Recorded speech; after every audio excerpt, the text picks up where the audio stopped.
get the butterflies, even though we're not. Stage fright, stage presence.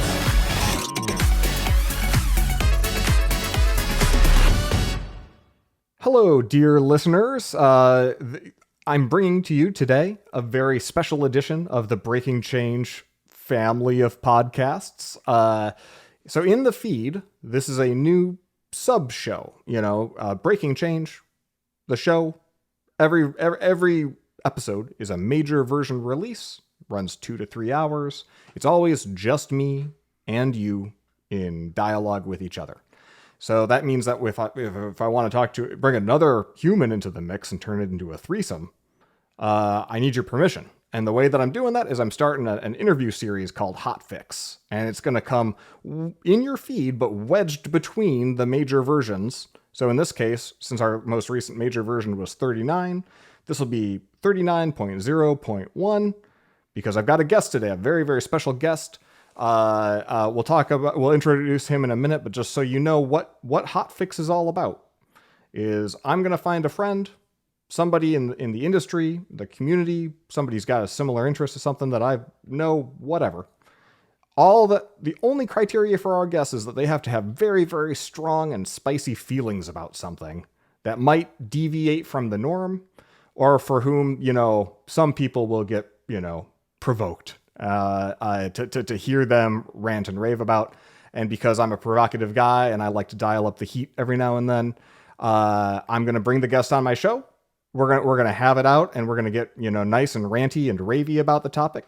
And me as the host, normally somebody comes on a podcast and they're shilling for something. They're trying to promote their image. They're trying to get some street cred. And my goal as the host in this case is to try to get the guest to say things that could get them fired. Because you, the listener, you having a good time being like, damn, that's spicy. That's what we're going for here. And then ultimately, by the end of the show, granted, it probably won't be 3 hours because I don't know that all my guests have my stamina.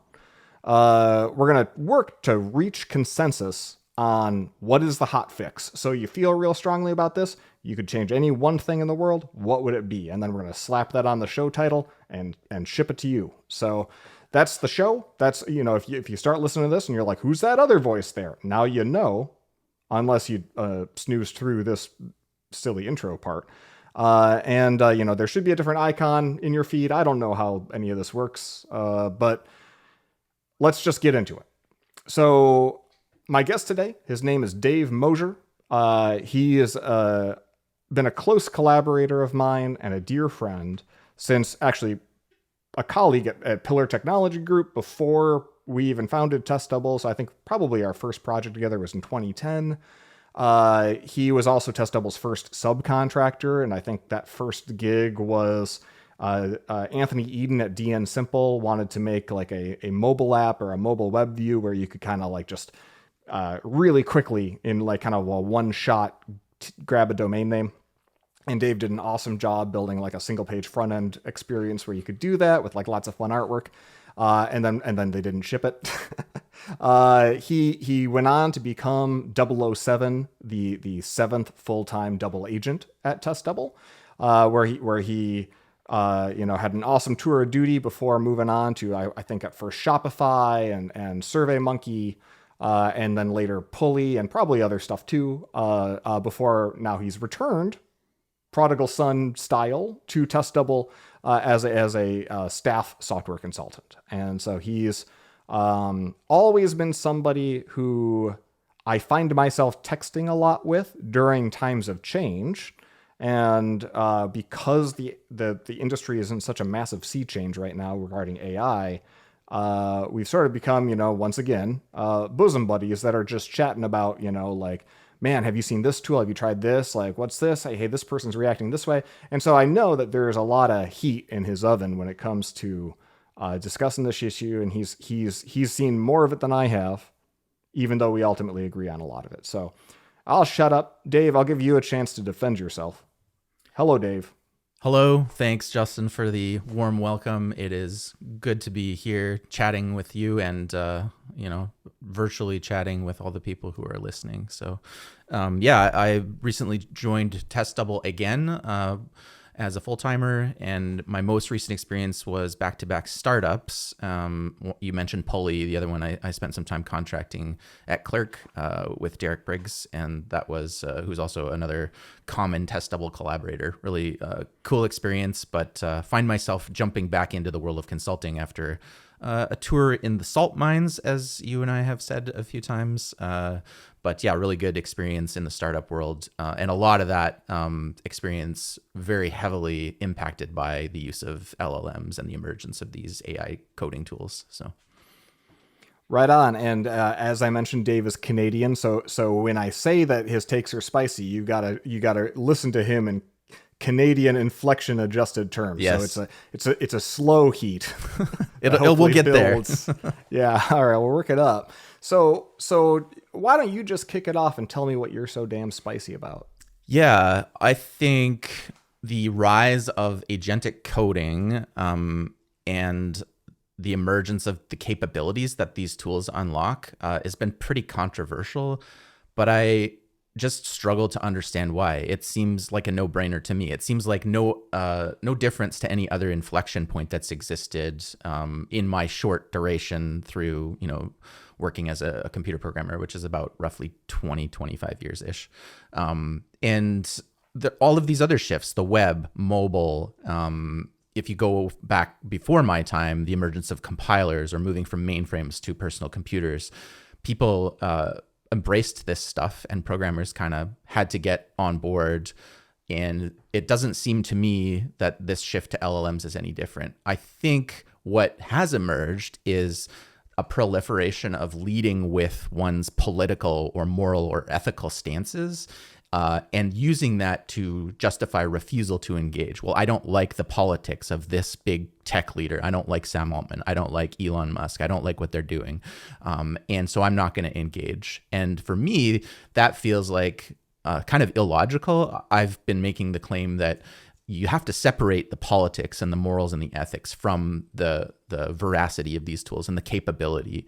And if you can do that, then it's worth exploring. And it's not that the moral and ethical political arguments aren't important, but they muddy the waters, especially as a consultant who's trying to deliver value for a client.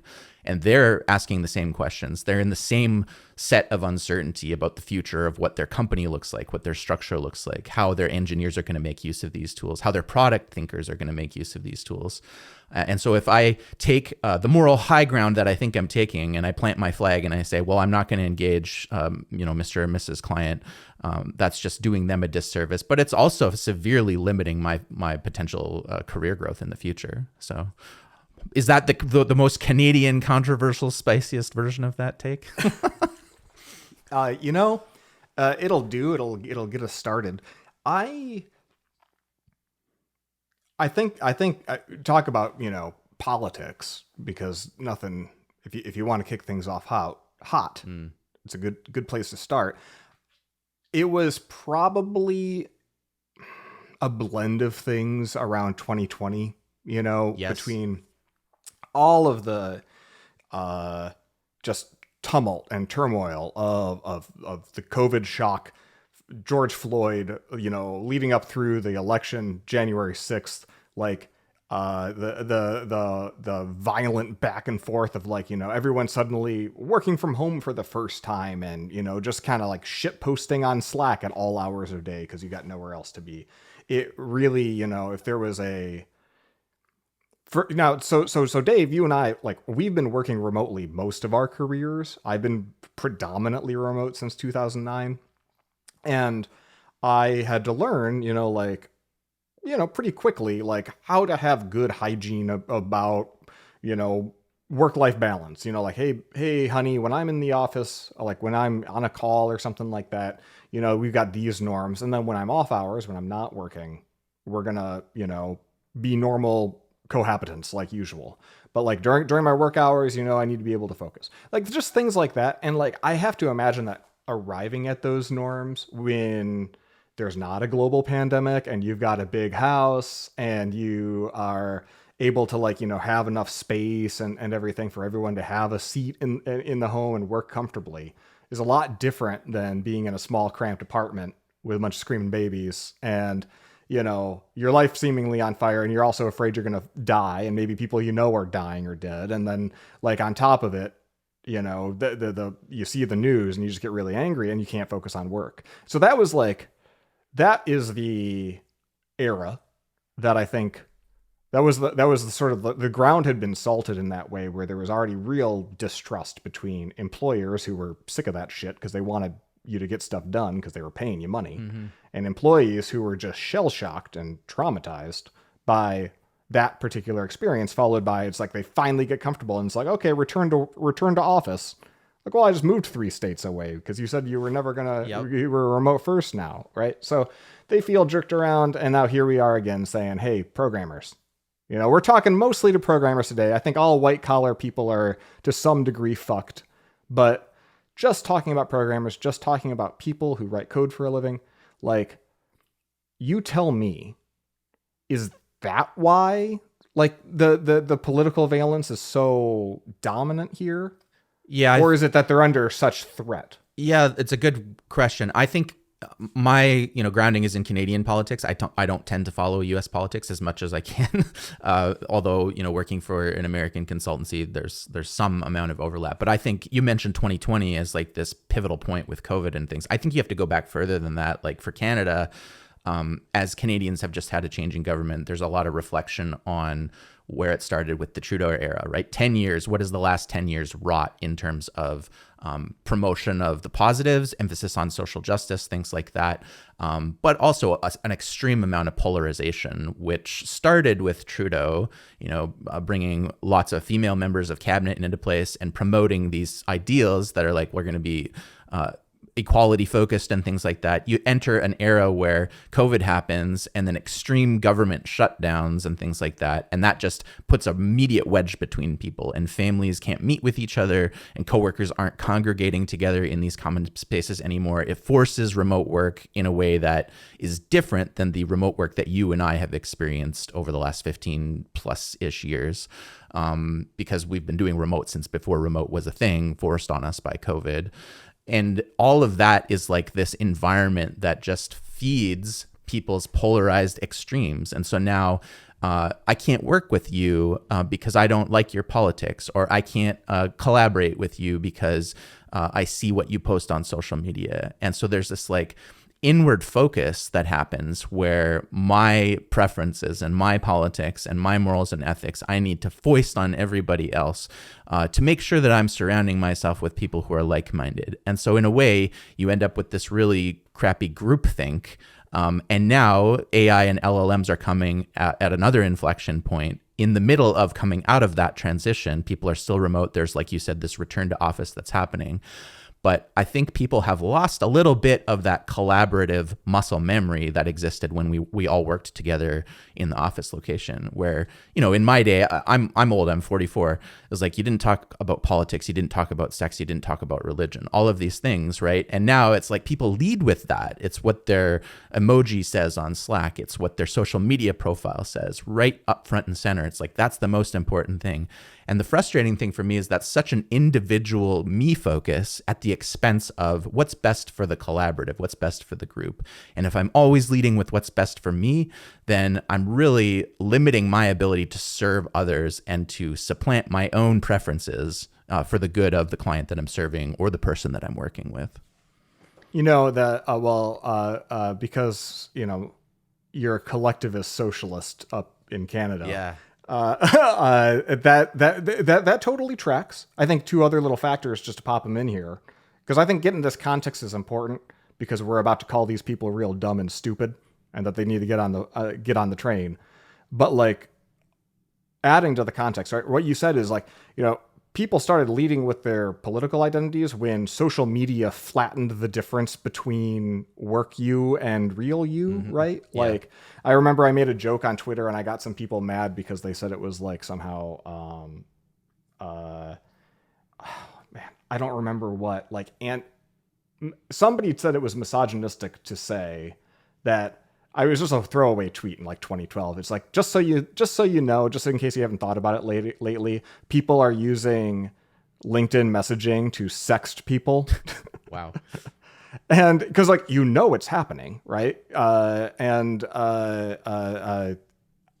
When I think about the first Twitter bio, what's the most stereotypical Twitter bio that ever existed? Even in early days Twitter, it was always husband, Christian, father. Yep. Like, that stuff goes front and center, and then the politics show up. So that's one piece. And I think it just became like a bring your whole self to work was like, hey, this is the whole of me. And it became part of like just inclusivity pushes and stuff. And that predates COVID, of course, as well. So, and sort of like there was like a company like Testable, which took inclusivity very seriously before the pandemic and made it kind of like one of the core values. And they were doing real work on it pre-pandemic.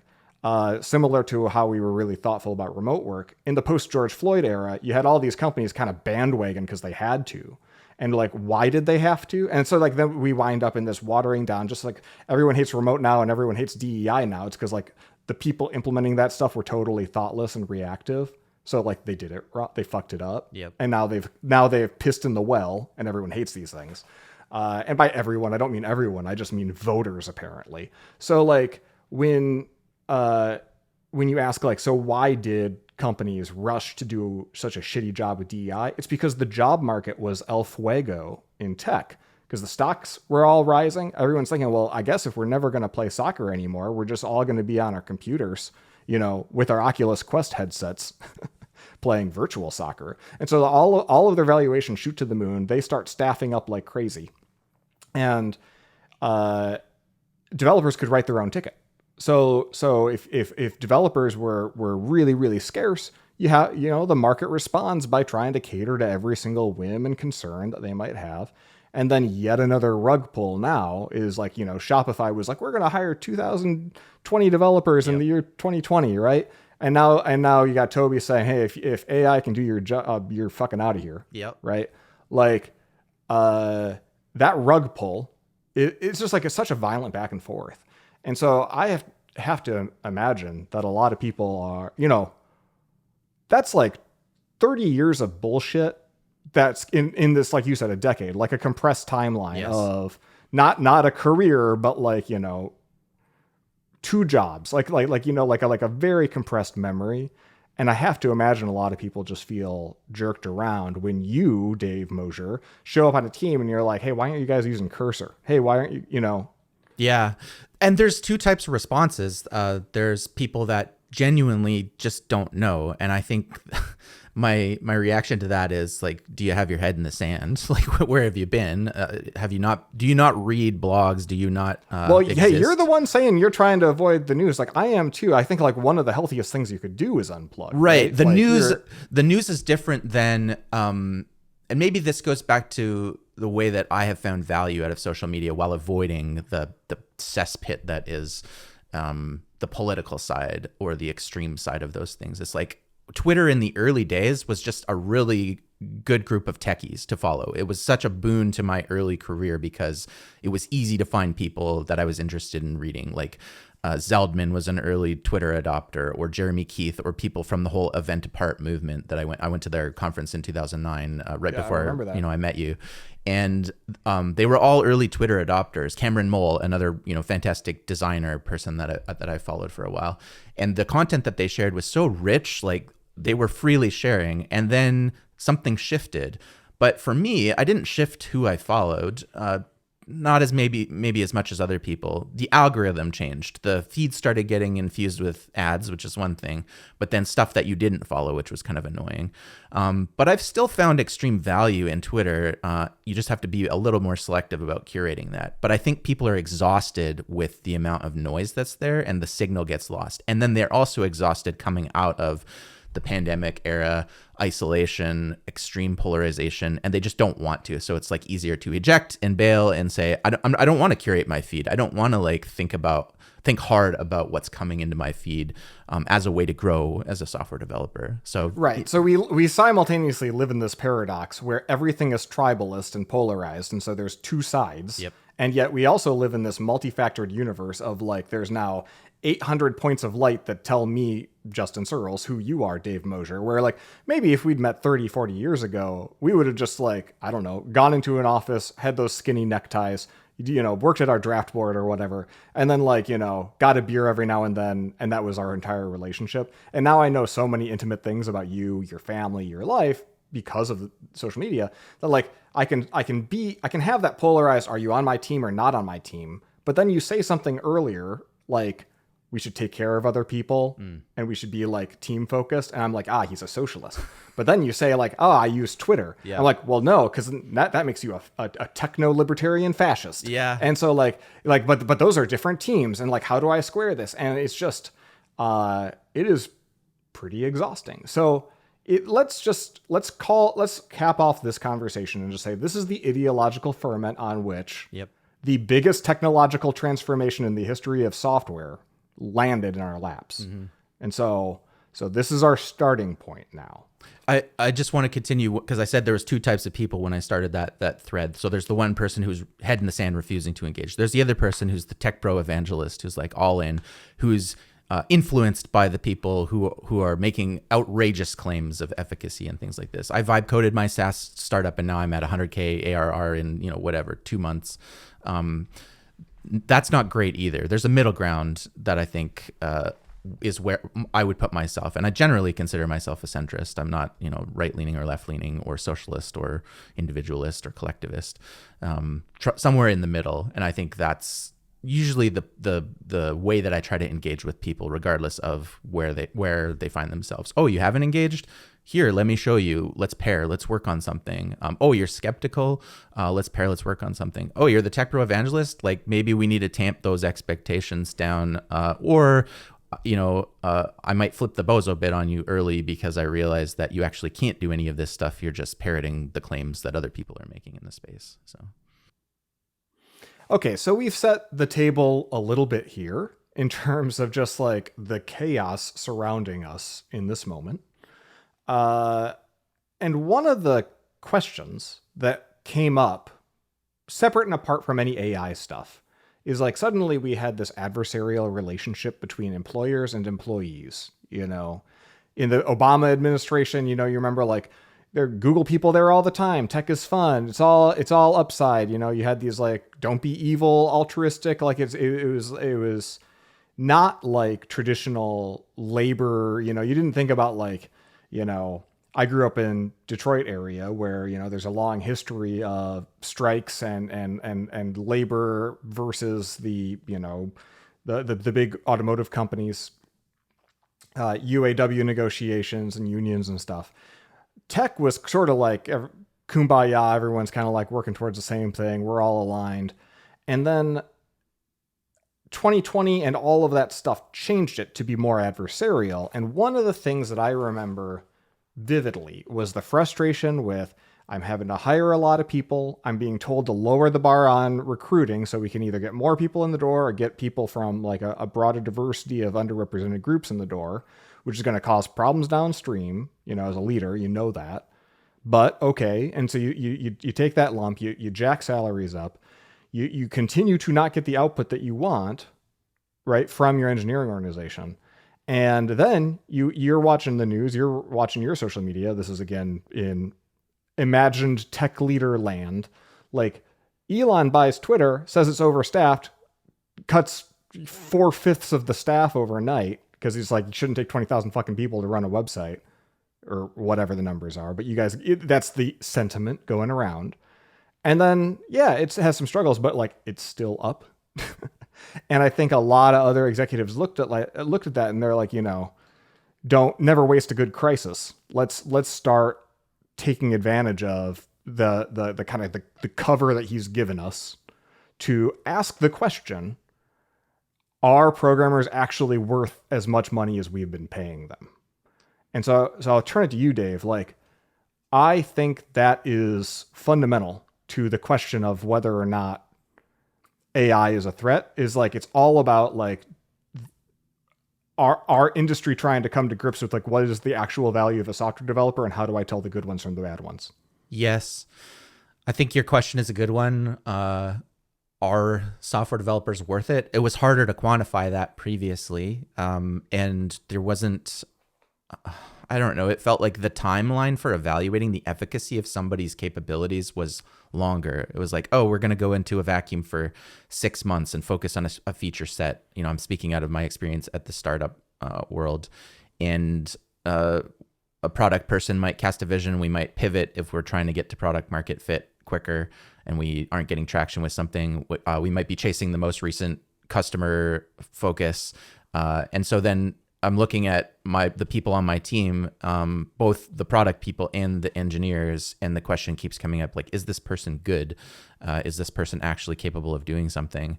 And there's like the fuzzy metrics, like the gut feel. Are they a good communicator? Are they a strong talker? Can they talk the talk? But can they walk the walk? Can they actually prove what they're doing? Is there social proof that they've done it? Have they recorded something so that you can see what their thought process is and their development process is? But it was really difficult before AI and LLMs to determine that somewhat objectively.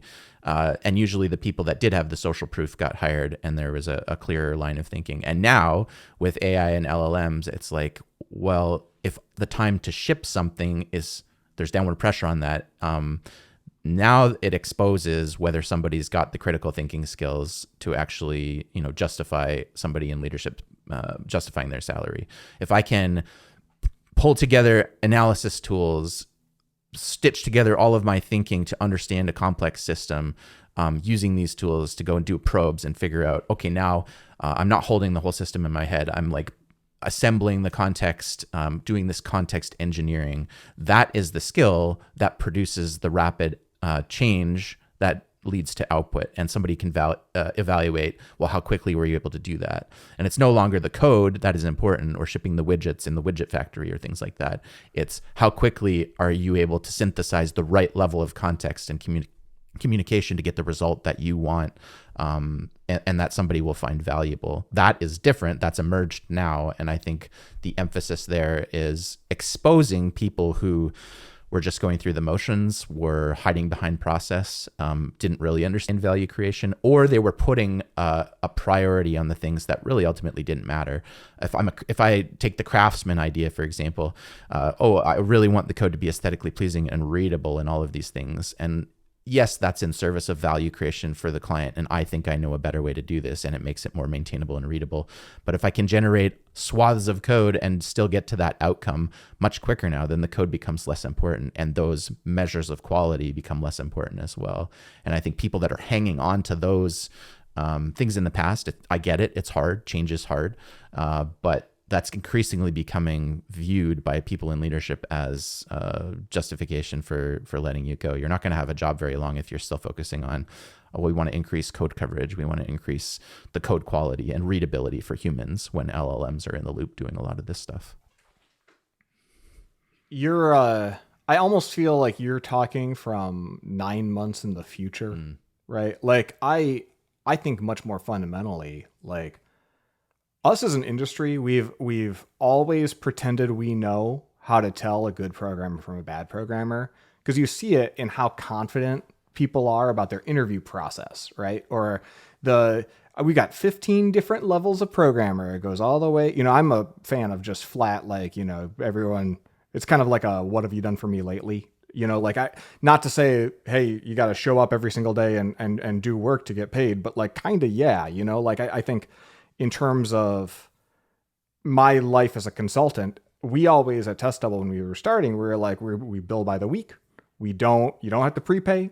You can fire us after 7 days, so that like as soon as we're not valuable, commensurate with our rate, cut us loose. That's good feedback to us to get more valuable, right?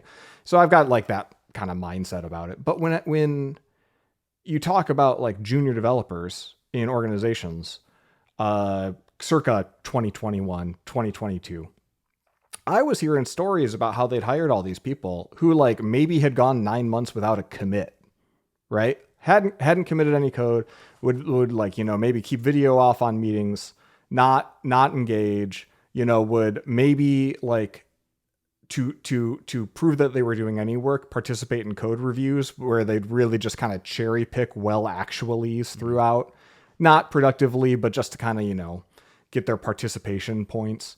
And it wasn't only junior developers doing this. Like there's lots of people, and no matter, well, because we don't know how to rate programmer ability typically. Like you could be you could be a staff or a principal and also be useless, or an architect, or whatever the different technical roles are.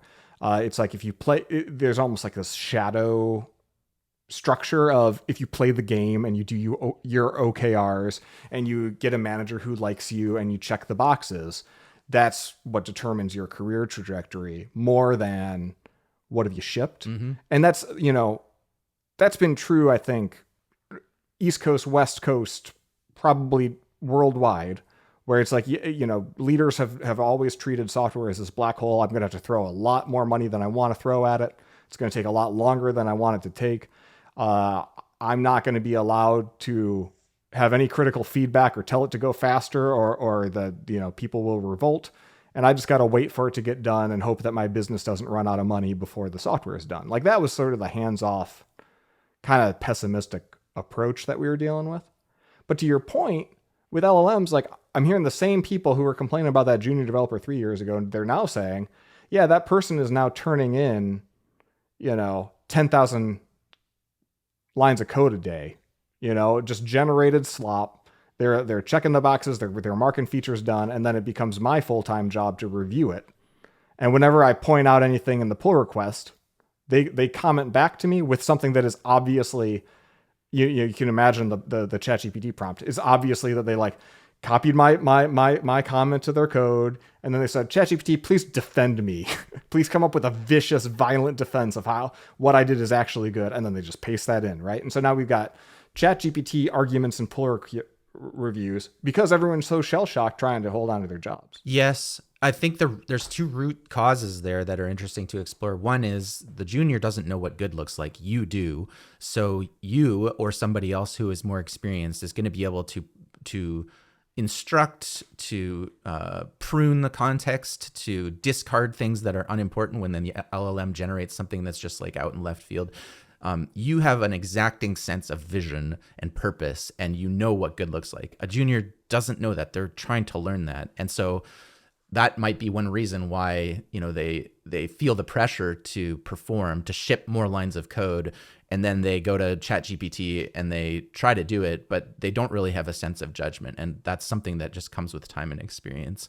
However, I will say, on the flip side, as somebody who has also leaned into this, who has more experience, the reaction that you get from people is the same regardless of if it's a junior pasting a comment verbatim from ChatGPT or a senior person. I had an experience at a recent project. I won't say which one because I don't want to throw people under the bus, but I did some analysis in a code base to understand a really complicated feature, and I posted not verbatim. I generally think that's just a failing step if you post verbatim, but I used my own words. I explored it. I crafted what I wanted, and I shared the analysis in a comment on a GitHub PR.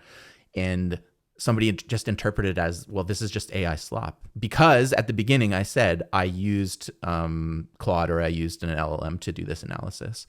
And the feedback that I got was, it sounds like you're just saying that GPT was right and it agrees with you, so we should just take your opinion. I was just like, okay, it's really difficult when you're dealing with comments and humans and async and people aren't actually talking to each other.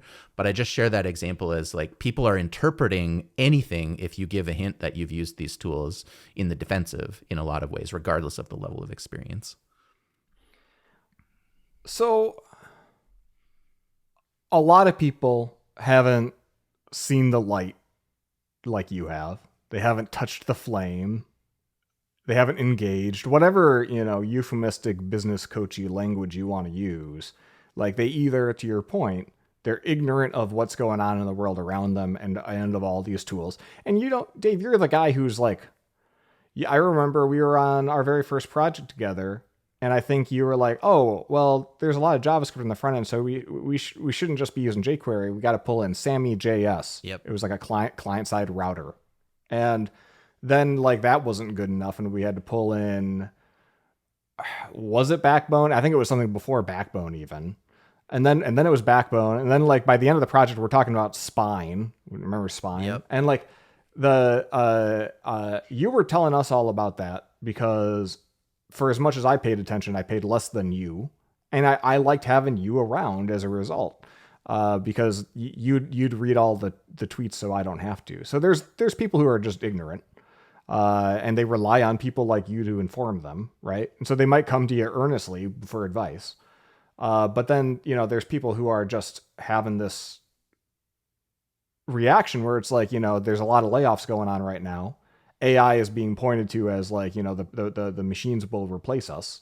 We've got a huge culture, like kind of just at least in the US, of especially when globalization was kicking off, especially in the early, like late 90s, early 2000s, when so much manufacturing in the US went to China, where you had these like, 30-year veterans at factories and plants in the US who had like, to deal with somebody from overseas who was going to come and sidle up next to them for a few weeks or months to train them how to use the machinery or do their job as sort of the last month of their own employment, right? So we're training our replacements who are going to go and take that paycheck from us. I think that a lot of people see AI, as fundamentally the same thing. And regardless of which of these two reactions you're getting, I think that the like underlying all of it is like they just haven't seen the light yet. And like they after they do, maybe they'll feel exactly the same fucking way. They'll think it's a nothing burger on one side, or they'll think that this is the devil on the other side. But if they come out the other end seeing something different, I think it would be helpful for them to hear from you. What was your aha moment? When did you come around on this issue? Like, did you have skepticism before, and then something clicked, and then you're like, this is Yep. this is the way. Definitely had skepticism for two reasons, and I'll set the stage just jumping back to 2022. I was at Pulley. Pulley is a cap table management startup that I worked at for 2 years. The founder and the CTO were both very bullish. They had early access to GPT 3 and 4, and they gave everyone at the company access. We had federated access via a little internal tool. When the 32K context window emerged, there was a lot of push from leadership to get invested. And at that point, the like state of the art, there was no agentic stuff. There wasn't Windsurf and Cursor and Claude Code. It was copy and paste snippets, very similar to the process that an engineer would go through looking things up on Stack Overflow, right? I need a pattern match. I need to look what prior art is. I need to see what the LLM gives me. And there was a lot of friction. And so I chafed at that initially because it felt like it was too much friction for what I'm used to and the way that I could get information.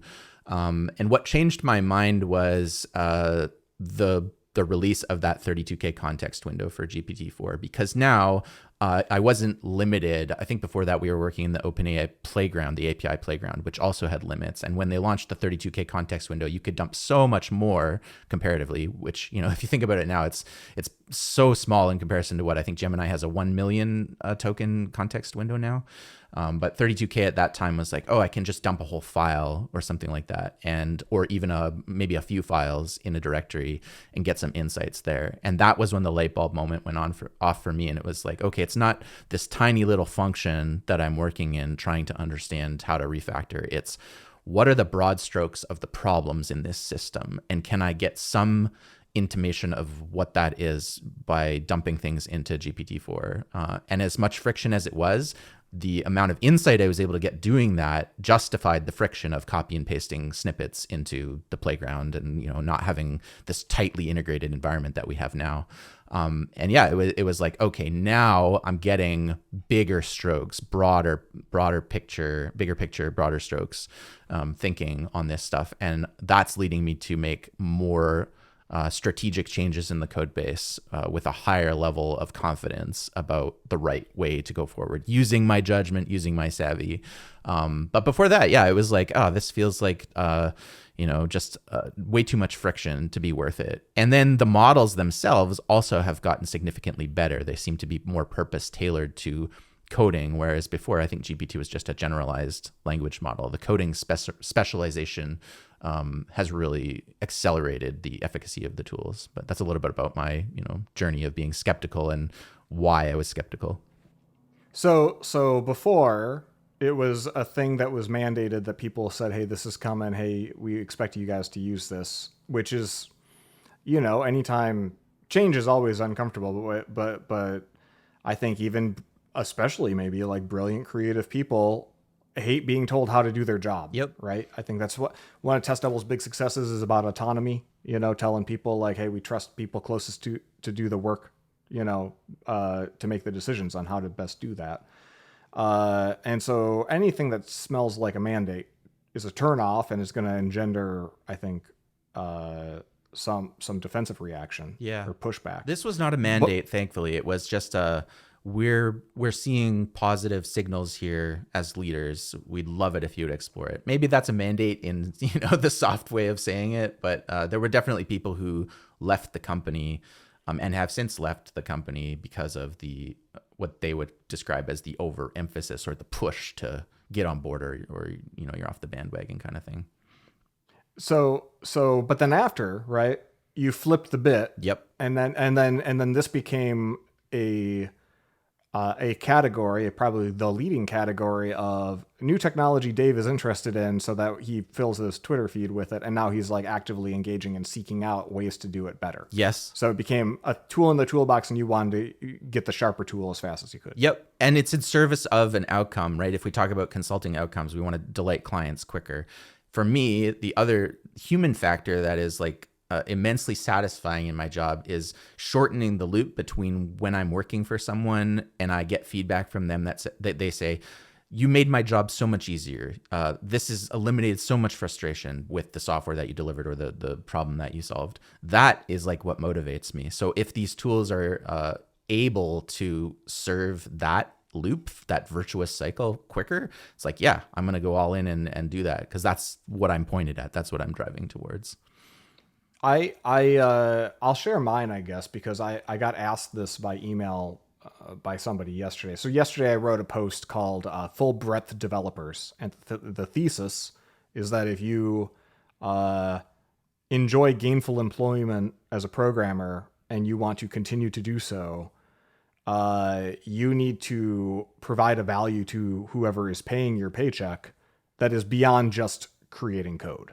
Because we're rapidly approaching, and we can talk about details and like what that means later, a point where code generation is not going to be the limiting factor. It's going to be like figuring out what to ask the computer to do is going to be the limiting factor. And to your earlier point, like having the eyes to discern, quality versus not quality, so that you can continue to incrementally steer it without having to take all of these, detours into assessing the correctness some other way, right? Like you can't really replace that gut instinct, that judgment that you get.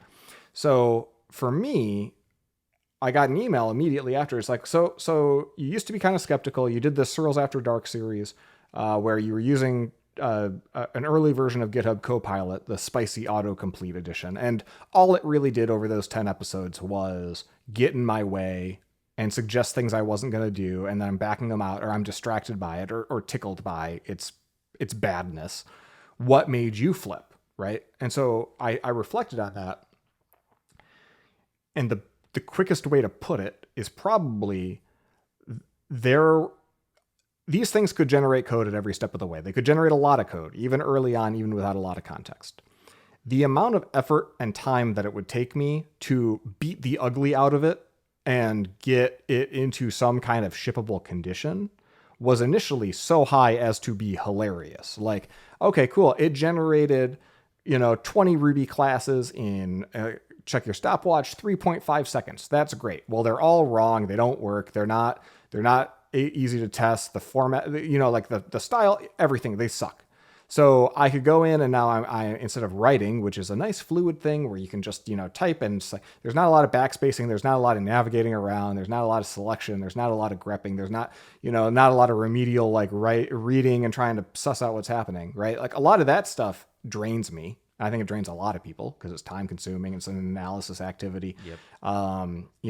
And I could do that work and it would take me so long that it would have been faster to write it. And there's that inflection point, I think, for everybody. And so it's like some number of people probably did try one of the spicy autocompletes a couple years ago And then AI, they flipped the bit. They're like, this thing's bullshit because I can go faster and better. And the problem, and I remember saying it at the time when I was frustrated, even on that video series, I was like, the thing about it is, what I'm experiencing today is the worst version of this that will ever exist. So all it tells me is how bad it is right now, and it tells me nothing about what it's going to be like tomorrow. And so I got to keep an open mind. It will change. And so GitHub Copilot added agents in April, and I did a screencast of my first experience using that, and it was just nearing the line. It wasn't quite there, but it was just nearing the line of doing something useful enough for me that wasn't just like a shell script. I was building a search engine to try to find condominium listings in Japan because it's Japanese language. It takes me a long time. You end up with 40 tabs and getting confused. And so I was like slicing and dicing those. And then I found my condo. So I guess it did work, right? And it only took a day. So after I think that experience, I went to Cursor and I used Cursor with agent mode. And I think that like if Copilot is the agent that's in the school vending machines, like Cursor's the punk who will sell you the really good stuff behind the school building, in the yard. It has fewer limits, or had fewer limits until like this week when they're apparently running out of funding and they put a bunch on. It would be more aggressive about continuing and working without like a lot of additional permissions and stops and checks and questions. It'll just kind of like go and run. And I had this experience. I was holed up in an apartment for like 3 or 4 days trying to finish the main integrations for my Posse Party app. So I'm integrating with Instagram, YouTube, Facebook, and LinkedIn. And it built all of those, and it took 3 business days. And each business day was like pulling teeth. It was me yelling at it. It was getting mad. It was like I was having to do the research. I could search the web, and I was doing all these things. Every day I got a big chunk of work done. And then I would drink heavily because it was a frustrating day. But then when I reflected after the 3rd day, I was like, I expected this work to take me 3 weeks. And I got it done in 3 days. So like, I feel terrible. I had a bad time, but I went way faster than I would. And it led me to this moment where I was like, I got to decide, do I value my time or my creature comforts more? And how much faster does the computer have to go for me to be able to deal with a suboptimal development experience? And the answer for me was probably, I don't know, n equals 2. Like if it's twice as fast, 3 times as fast, I think I'd rather just feel shitty and make my work. My new job now is, how do I get that same output or even better output and steer it so that I feel less shitty each day, right? And that's where now my most recent activity using Claude Code, it's got... Siri is very excited about something HomeKit. She really likes Claude Code. Yeah, right? Jesus Christ. So now you know all the rooms in my home. They're bugged. If you can hear it. I could just hear a little bit. It's doing it again. Cancel. The magic word. Okay. Sorry. That's okay. Speaking of computers that are frustrating to deal with, that don't do what you're asking, you got to tell them the same thing over and over again. I think Claude Code comes with a lot of the primitives that you would want for, like it's got a new, and they're adding these features all the time to make it less annoying to work with. For example, right? Like Claude Code has added hooks recently, and a hook, if you've ever used Git hooks, it's like, oh, this is code that runs every time before I commit, or after I commit, or before I push, or after I pull, or whatever. And it's just code that runs. It's a little shell script. Well, what's the equivalent of a hook for an agent that's programming your computer? You might be a pre-flight hook saying, hey, before everyone, write down your plan in give it an issue ID .md file and document everything.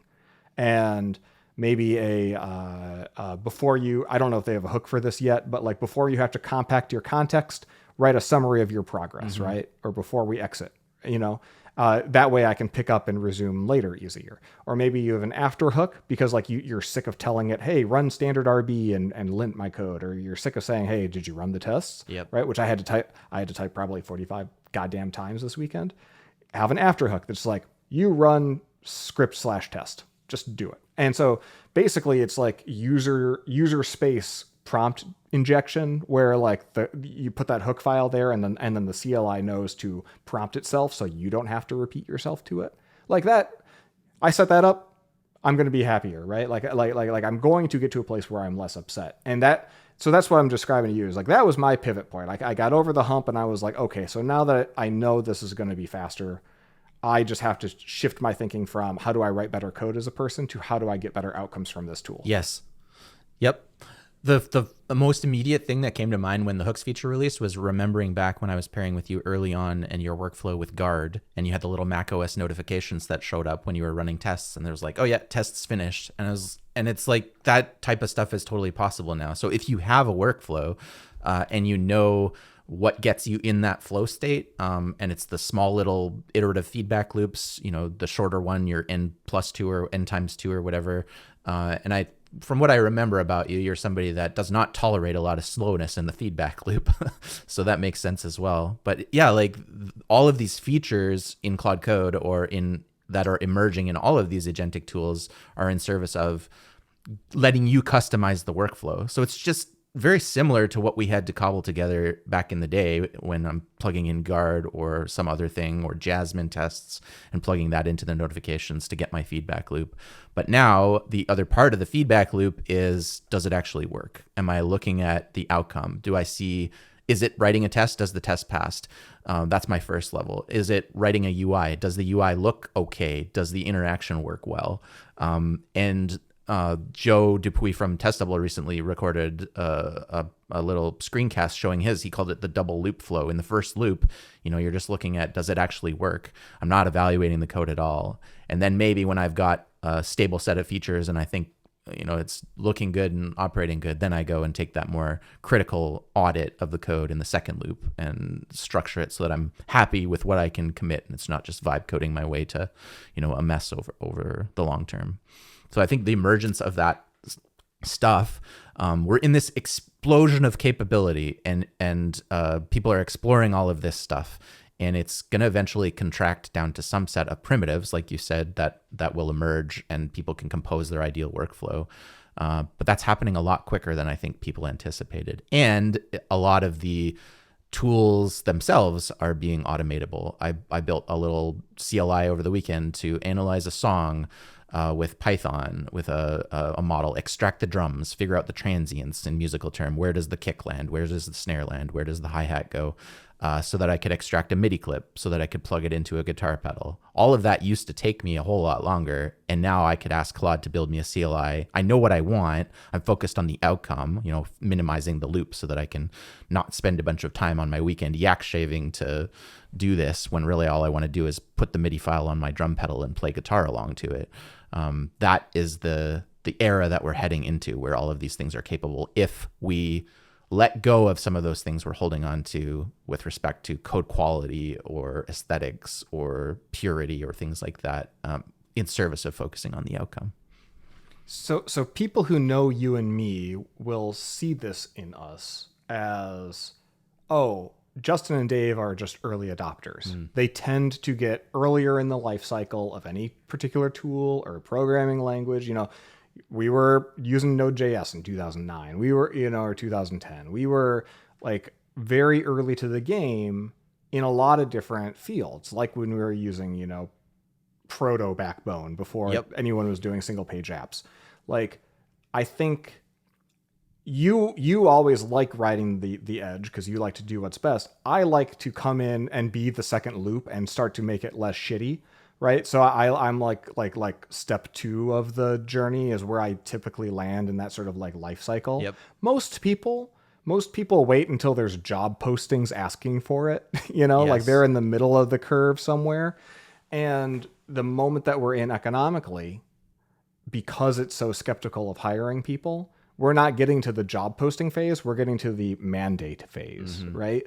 Where it's like, yeah, like leadership is convinced this is the next thing. And instead of having kid gloves and trying to like, let things sort of mature on their own, there's a real urgency to telling people what to do. So maybe that's a little bit of where that this differs from other cases, but I really wonder, because like if you've been watching other early adopters, let's say that you were somebody who was like a fan of Steve Klabnik, who was a big Ruby programmer, and then he decides one day, I'm not going to do Ruby anymore. I'm going to do Rust. And that could be a signal that me as a Ruby developer is like, oh man, is Ruby fucked? Is Ruby over? Is Rust the new thing? And Steve will, go do his stuff, and he's blogging about Rust, and he's really into Rust. And I'm like, man, should I be learning Rust too? And I think it's a very valid and normal thing to be like, no. It'll like, if it's a big deal, I'll hear about it. Or if my job switches to like our next project is going to have to choose between Rust and Go, maybe I'll check his blog or something like that. I think it's totally natural. And then of course Rust kind of peters out, right? Mm-hmm. Like it's around, it's, kind of like, I think, it seems like the community is sort of eating itself alive in a lot of ways that are unhelpful. And then like their big corporate backer kind of just like put a kibosh on their entire community with Mozilla. Like I can see how, a lot of the early adopted stuff goes into the graveyard. So what's the point of investing in absolutely all of it? But this cycle is just going so much faster. Yeah. It's causing whiplash for people who are more comfy cats. Yep. And I think I look back to other cycles in recent memory, like I mentioned working at Pulley, alongside the AI stuff was the emergence of crypto and all of this stuff, the whole Web3 thing. This feels different than crypto because crypto, the hype feels the same. Like there was a lot of pump and dump. A lot of the people sponsoring conferences were crypto coins and people building blockchain stuff. Pulley invested a significant amount of effort to build token cap tables so that they could support companies that wanted to bet the farm on build Ponzi crypto schemes. Yeah. And so, and I don't know, engineers were rightfully skeptical because it felt different than this because it was all theoretical. You could philosophize endlessly about the future of money, but you could never build anything real. And that's generally what I saw come out of the crypto space. Whereas now people are shipping stuff with this. There's proof. What did you ship today? And we're seeing people be able to do that. And it's democratizing access. And so I think when I think about the divide between early adopter and somebody that's going to come along later, the advantage of being the early adopter is you get to see what doesn't work, and you inform more opinions. I guess it really depends on what your goal is as well. I like the early adopter phase, and I think you're right in your assessment of the difference between you and I. I like the early adopter phase because I just am always thinking there has to be a better way to reason about this system. There has to be a tool that can help me leverage insights to achieve the goal I want quicker. And I'm okay discarding thinking and just maybe it's chasing the new shiny is like, I'm just hardwired to do that. But even thinking about back to the example you said, right? Sammy.js, the rise of single page apps, all of these client side frameworks.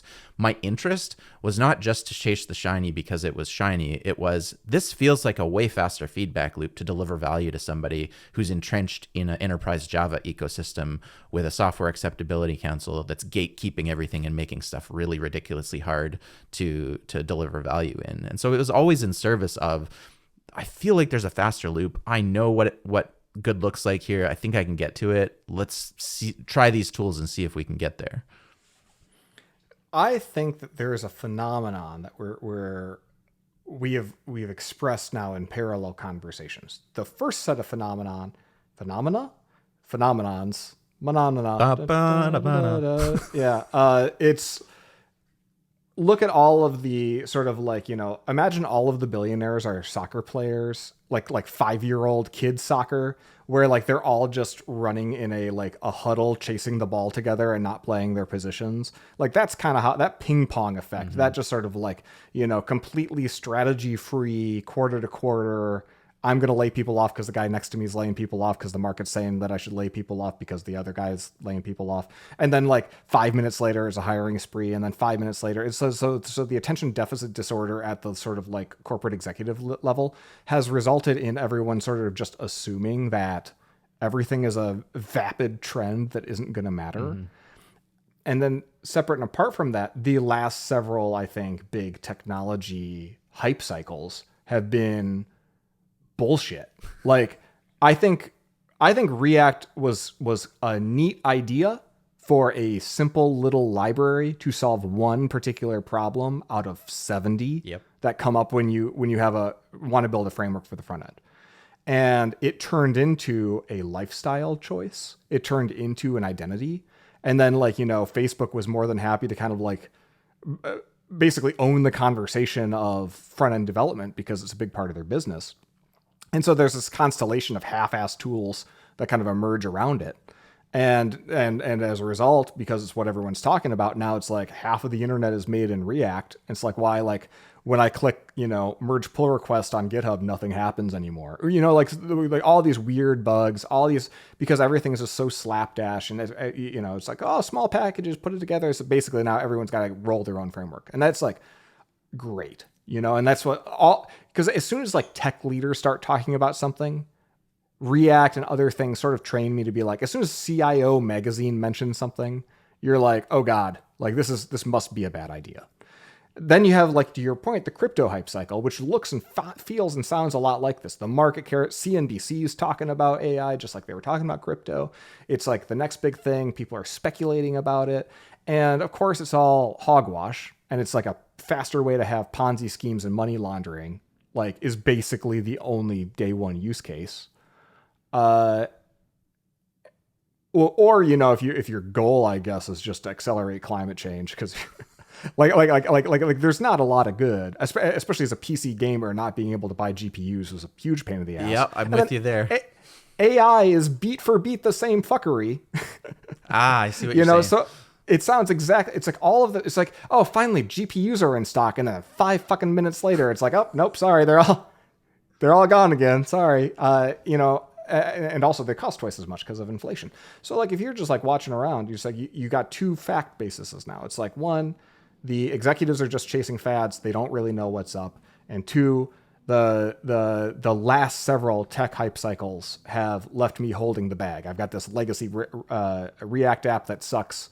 That's kind of like, a Frankenstein with some, a mishmash of what's left over from our Rails monolith and the API routes we needed. Or I got, God forbid, GraphQL in the middle doing God knows what in the middle.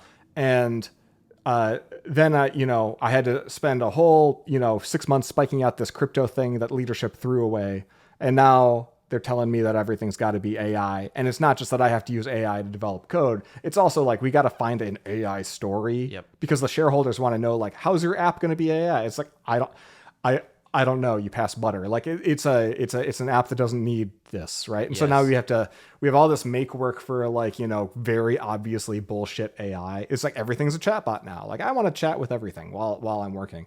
So like there's a lot of reason, I think, to be in a defensive crouch. Yes.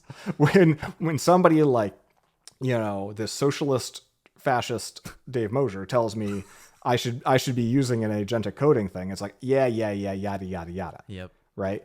And I think it's important to point out that, like, yes, all of that stuff can be true and total bullshit. And yes, like, and I try to say this in the post that I just written, like, all of these things that you're worried about, like that it was trained unethically or illegally, that it's going to burn the planet down, that, like, yes, we are. And I'd like to ask you about this later. We're approaching a future where a lot of people are going to be unemployed in a political environment that is not going to take care of them.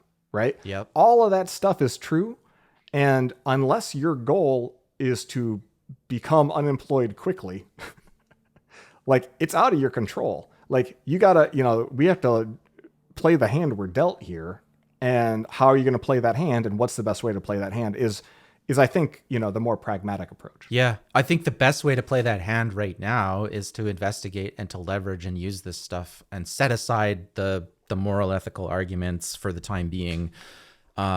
because two things might happen. You might actually find that you enjoy them and your quality of life as a software engineer goes up. And that happened for me because I don't know, I got tired of the tedium of looking things up on Stack Overflow or finding out what arcane syntax I missed in this, terminal command to get an outcome that I wanted, or the syntax that I, was making a mistake on, or things like that. That just sucks the joy out of development. For me, it's like moving fast, plugging together the ideas like Lego bricks, and then seeing something emerge on the other side. And so you might enjoy it if you engage. And yeah, I think there's a certain degree of epistemic humility necessary to acknowledge that my job is probably not going to look the same, in just a few years, and there's an acceptance required. I'm okay with that, because actually if there's a change and humans are being optimized out of the loop with all of these tools, I'm okay. Like, I'd love to just go play music for a living, or, as we joke about before, be a beet farmer or do something with my hands, be a woodworker, any of those things. So part of that's like, sounds like resignation, but it's also just embracing a future state that I think would be okay. I would be okay with, setting aside the environmental, social concerns and things like that. I'm not going to say like somebody is an entitled idiot, right? Because they think that they should be able to get a 6-figure job and be able to play their music the way they want, have their coffee how they want, work in their environment. I want those things. That sounds good. That sounds good to me too. I'm not going to say that it is ridiculous to, especially in the US where we don't have healthcare as a backstop, as a social safety net, to say yeah, ethically, it probably makes sense to hire more people at a lower salary or whatever, just so that we can protect more people in the form of offer more people health coverage, right? So like making a job redundant and not having an answer for what are you going to do now, there's a sort of a subtextual violence in that act, right? Culturally. So when layoffs occur, it's not just the economic thing.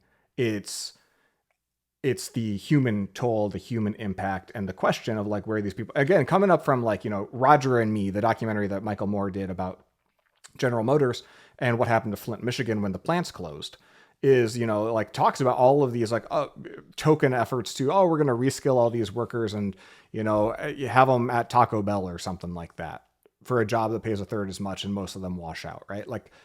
We're, I think, very likely to get to a similar outcome here for a lot of white collar jobs, especially anyone who's just a human information router. You're in trouble.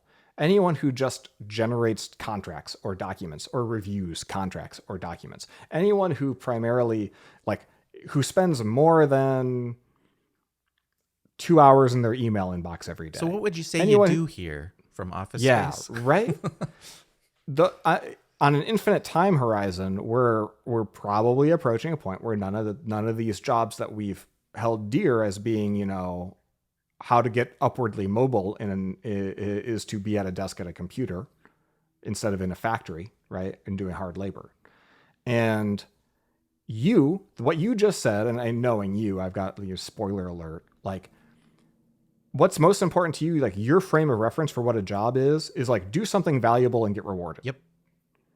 And what a lot of people's frame of reference of what a job is exchange some amount of misery for money to sustain myself, right? And that there should be I want to minimize the misery and maximize the money, so I'm going to look for what's the best option. But when there's nothing available, or my options get worse over time instead of better, you get that sense of deceleration. You now I can't afford my mortgage. It's really, really scary because your definition of what a job is under threat. Under that ideology, I guess, for this to happen is just this cataclysmic meteor hitting your world. Whereas for you and I, maybe this is why I've always been so fiscally conservative, is like, well, my job could go away tomorrow, and that might be the best thing, right? Like I've had clients fire us before, like when I was doing like more of an account management role. They'd be like, hey, feel like the project's kind of just naturally done, but we still got your people around, and they're still doing good stuff. But like, I was like, all right, I am firing us because we are not providing enough value. And like, yes, I could keep taking your money each week, but it's going to do two things. It's going to, one, slowly inform your entire organization and educate you that like our people just mostly like don't do anything really important or valuable. Three things. Two, it's going to rob other clients, potential clients, the opportunity to get what we've got. And our mission, our value is like, we want to improve how the world writes software. And that means like go where it needs improving. So there's an opportunity cost, I think, just net. And then three, our people are affected by the work that they do. And if they're just, punching a clock every day, then pretty soon their job becomes, I punch clocks. And, not to say they go soft, but like your brain pickles after a certain point. If your job is effectively like, oh, I don't have to do anything.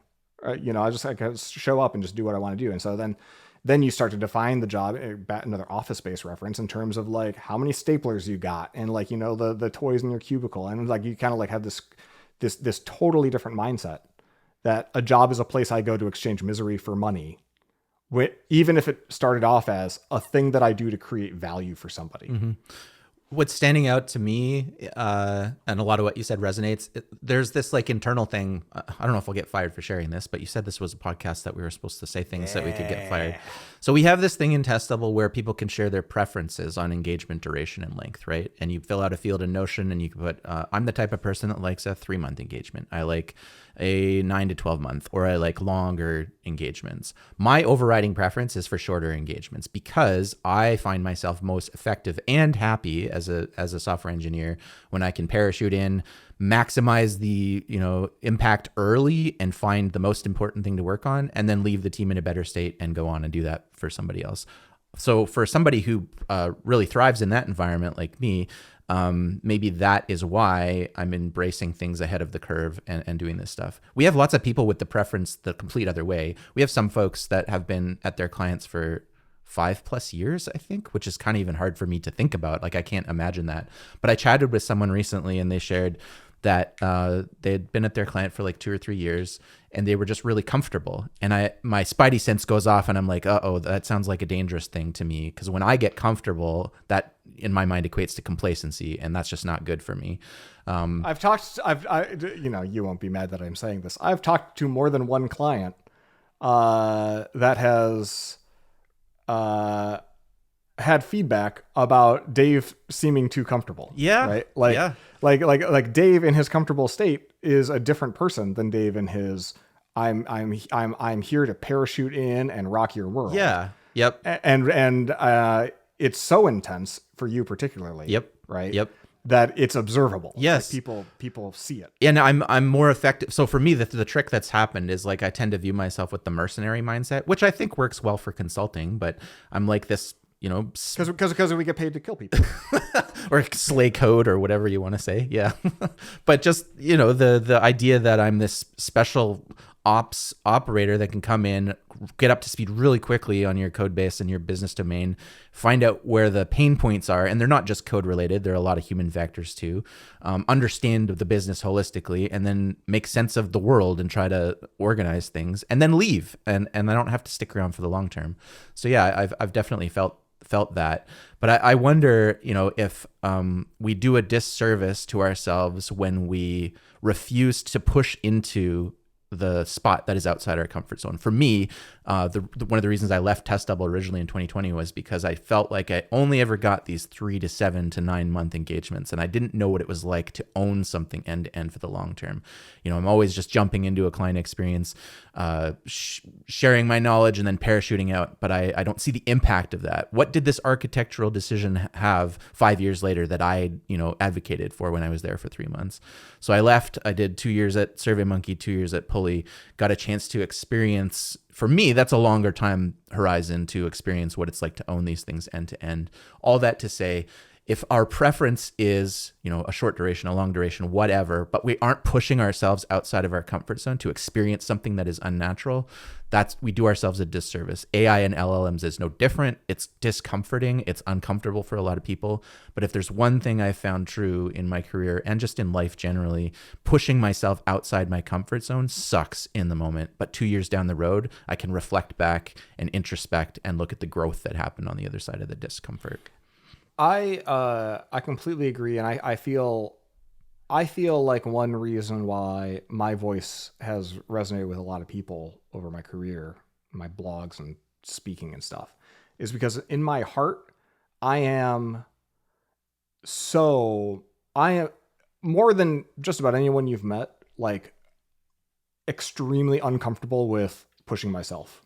Like I want to, my dream in life at 19 years old was to live in a bachelor pad, make enough money to just like play video games as much as I could and drink vodka and eat gummy bears. Like that was my life goal, right? Because I just wanted to be cozy. Right, for Nintendo Joe. Yeah, right? Continue my epic career in video game journalism from middle school onward. And I knew in my heart that was probably not what was best for me, right? I meet Becky and I'm like, well, God damn it. I guess it's not a bachelor pad, like I got to lock this down. I had a really formative internship at Gordon Food Service in Grand Rapids, Michigan. And on the last day of my internship, my manager, who I thought got along really well. I thought he really liked me.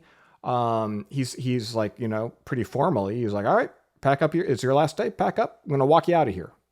And I was like, whoa, that seems intense. Like, you don't trust me to leave? And so he's walking me out and he's like, at the end of every internship, there's an expectation you might get an offer.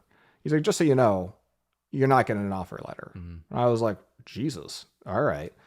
And he said, regardless the reason, like, what's best for you right now? He gave me this advice, unsolicited, and in the 30 seconds it took to walk me to the door, but it changed my life. He said, keep living as if you're a college student from a budget perspective, like save everything you can, because your fixed costs are only going to go up over time. And 2, he said, go into consulting, because in 10 years, you will have had the equivalent of like 10 times as many experiences as anybody else. If you were just to come here and punch in from 8 to 4 every day, at this big warehouse, big Java IT shop, like you would do fine, but the range of your range would be so narrow, you wouldn't have anything interesting to say. Mm-hmm. Like it would all become a blur. And he didn't, that's me coloring it in, but like, so I go into consulting. Then what happens in consulting?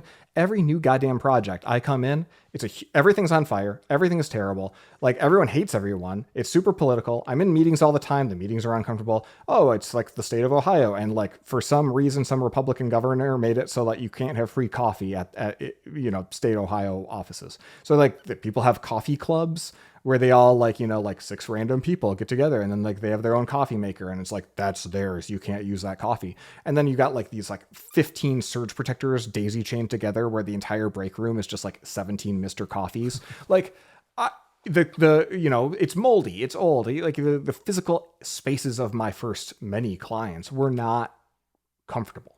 I had to travel like every week for 6 months, my first 6 months of marriage. Like I was on a plane to Denver back and forth, gained a bunch of weight, was like, had a lot of health issues. My take home pay I was just looking at this the other day because somebody asked, my take home pay was like less than a third of how much I had to expense in travel every month. So to know that the client is paying 3 times more for my expenses than is actually getting to me. Mm. And then on top of it, to have like my cheap ass accounting firm that I work for, force me to actually carry all that on a credit card, and then have the audacity. Cause like I didn't have to work in an office, but I had to come in an extra day to go to the office to use their copy machine to scan all my receipts to get reimbursed. And it would be like 3-4 week cycle to get my reimbursement to my paycheck, right? It'd be like 2 pays later. So now I'm carrying a fucking balance and it's in excess of what I can pay because, so like it was all uncomfortable. Every time I came to a new code base, I was like having a panic attack. Like I felt like I was drowning. Poor Becky had to like deal with me where it's like every single project. And then every week it's like, they asked me to do this. I got no fucking clue how to do this. And like Monday it's impossible. And Tuesday I'm like, oh man, I'm going to fail. And then Wednesday I was like, oh, I made some progress. And then Thursday I was like, oh yeah, I got it. And then Friday I can rest. And then Monday I have another panic. That was that's where my hairline went. Right. Yep. So it was hard. And I knew it was hard. And don't worry, like at least I was making shit money and they were paying me dirt. But it was the school of hard knocks, right? And so things gradually got better because I got to take the stair steps to success in a lot of ways. But it was because I pushed myself out of my comfort zone that I became a totally different person. Now I literally have all the time in the world to, sit in my underwear, play video games, drink vodka and eat gummy bears. And I can't bring myself to do that because I've turned myself into a different kind of human that does lean forward, that does want to push boundaries, that I've trained myself. And some of these reactions I need to unlearn, and I have unlearned, that are not particularly conducive to not being a sales dude. Yeah. Right. But some of them are super duper healthy. I got to go to a new doctor yesterday. I'm telling her all my shit, all the stuff going on. And like she said, keep doing what you're doing in a happy voice, like 7 times, right? Like it's a good place to be. So I know we're talking about AI here, but at the end of the day, aren't we just talking about like how inclined are people to be able to accept discomfort from their job? We're talking about courage, right? Did you have the courage? Do you have the courage to dive into something that's uncomfortable, to do it? And it's incredibly humbling to come to the realization that I don't, or I haven't, right? In the past, looking at my own life experience. And then it's even more difficult to intentionally recognize that and say, okay, now I want to make a change, to actually take a step, to put my foot into this thing. And the way I like to frame it now is I'm most comfortable, when I have one foot firmly planted in what I know and one foot firmly planted in the unknown. And anything else, if I'm too far in what I know, I get complacent, and it's not good for me. If I swing too far into the unknown, I feel like I lose my bearings. I'm not grounded. I have to have one foot in either space, and that's what's best for me. But I think ultimately underlying what you're talking about is having the courage to acknowledge where you lack and where we lack, and then take appropriate steps, especially if your goal is to change. If your goal is not to change, then maybe you just also need to think about what is your actual goal. I don't think change has ever been my goal. I think my goal has been how to not get homeless. My goal has always been resiliency. It's like, what can I do? There was a time in my life, it's like, what can I do to like just make myself extremely valuable in the room that I'm in, so I'm the last one laid off? And then 2008 hits. And then my department literally went from 350 people to 107. And I was the lowest ranked person remaining by far, right?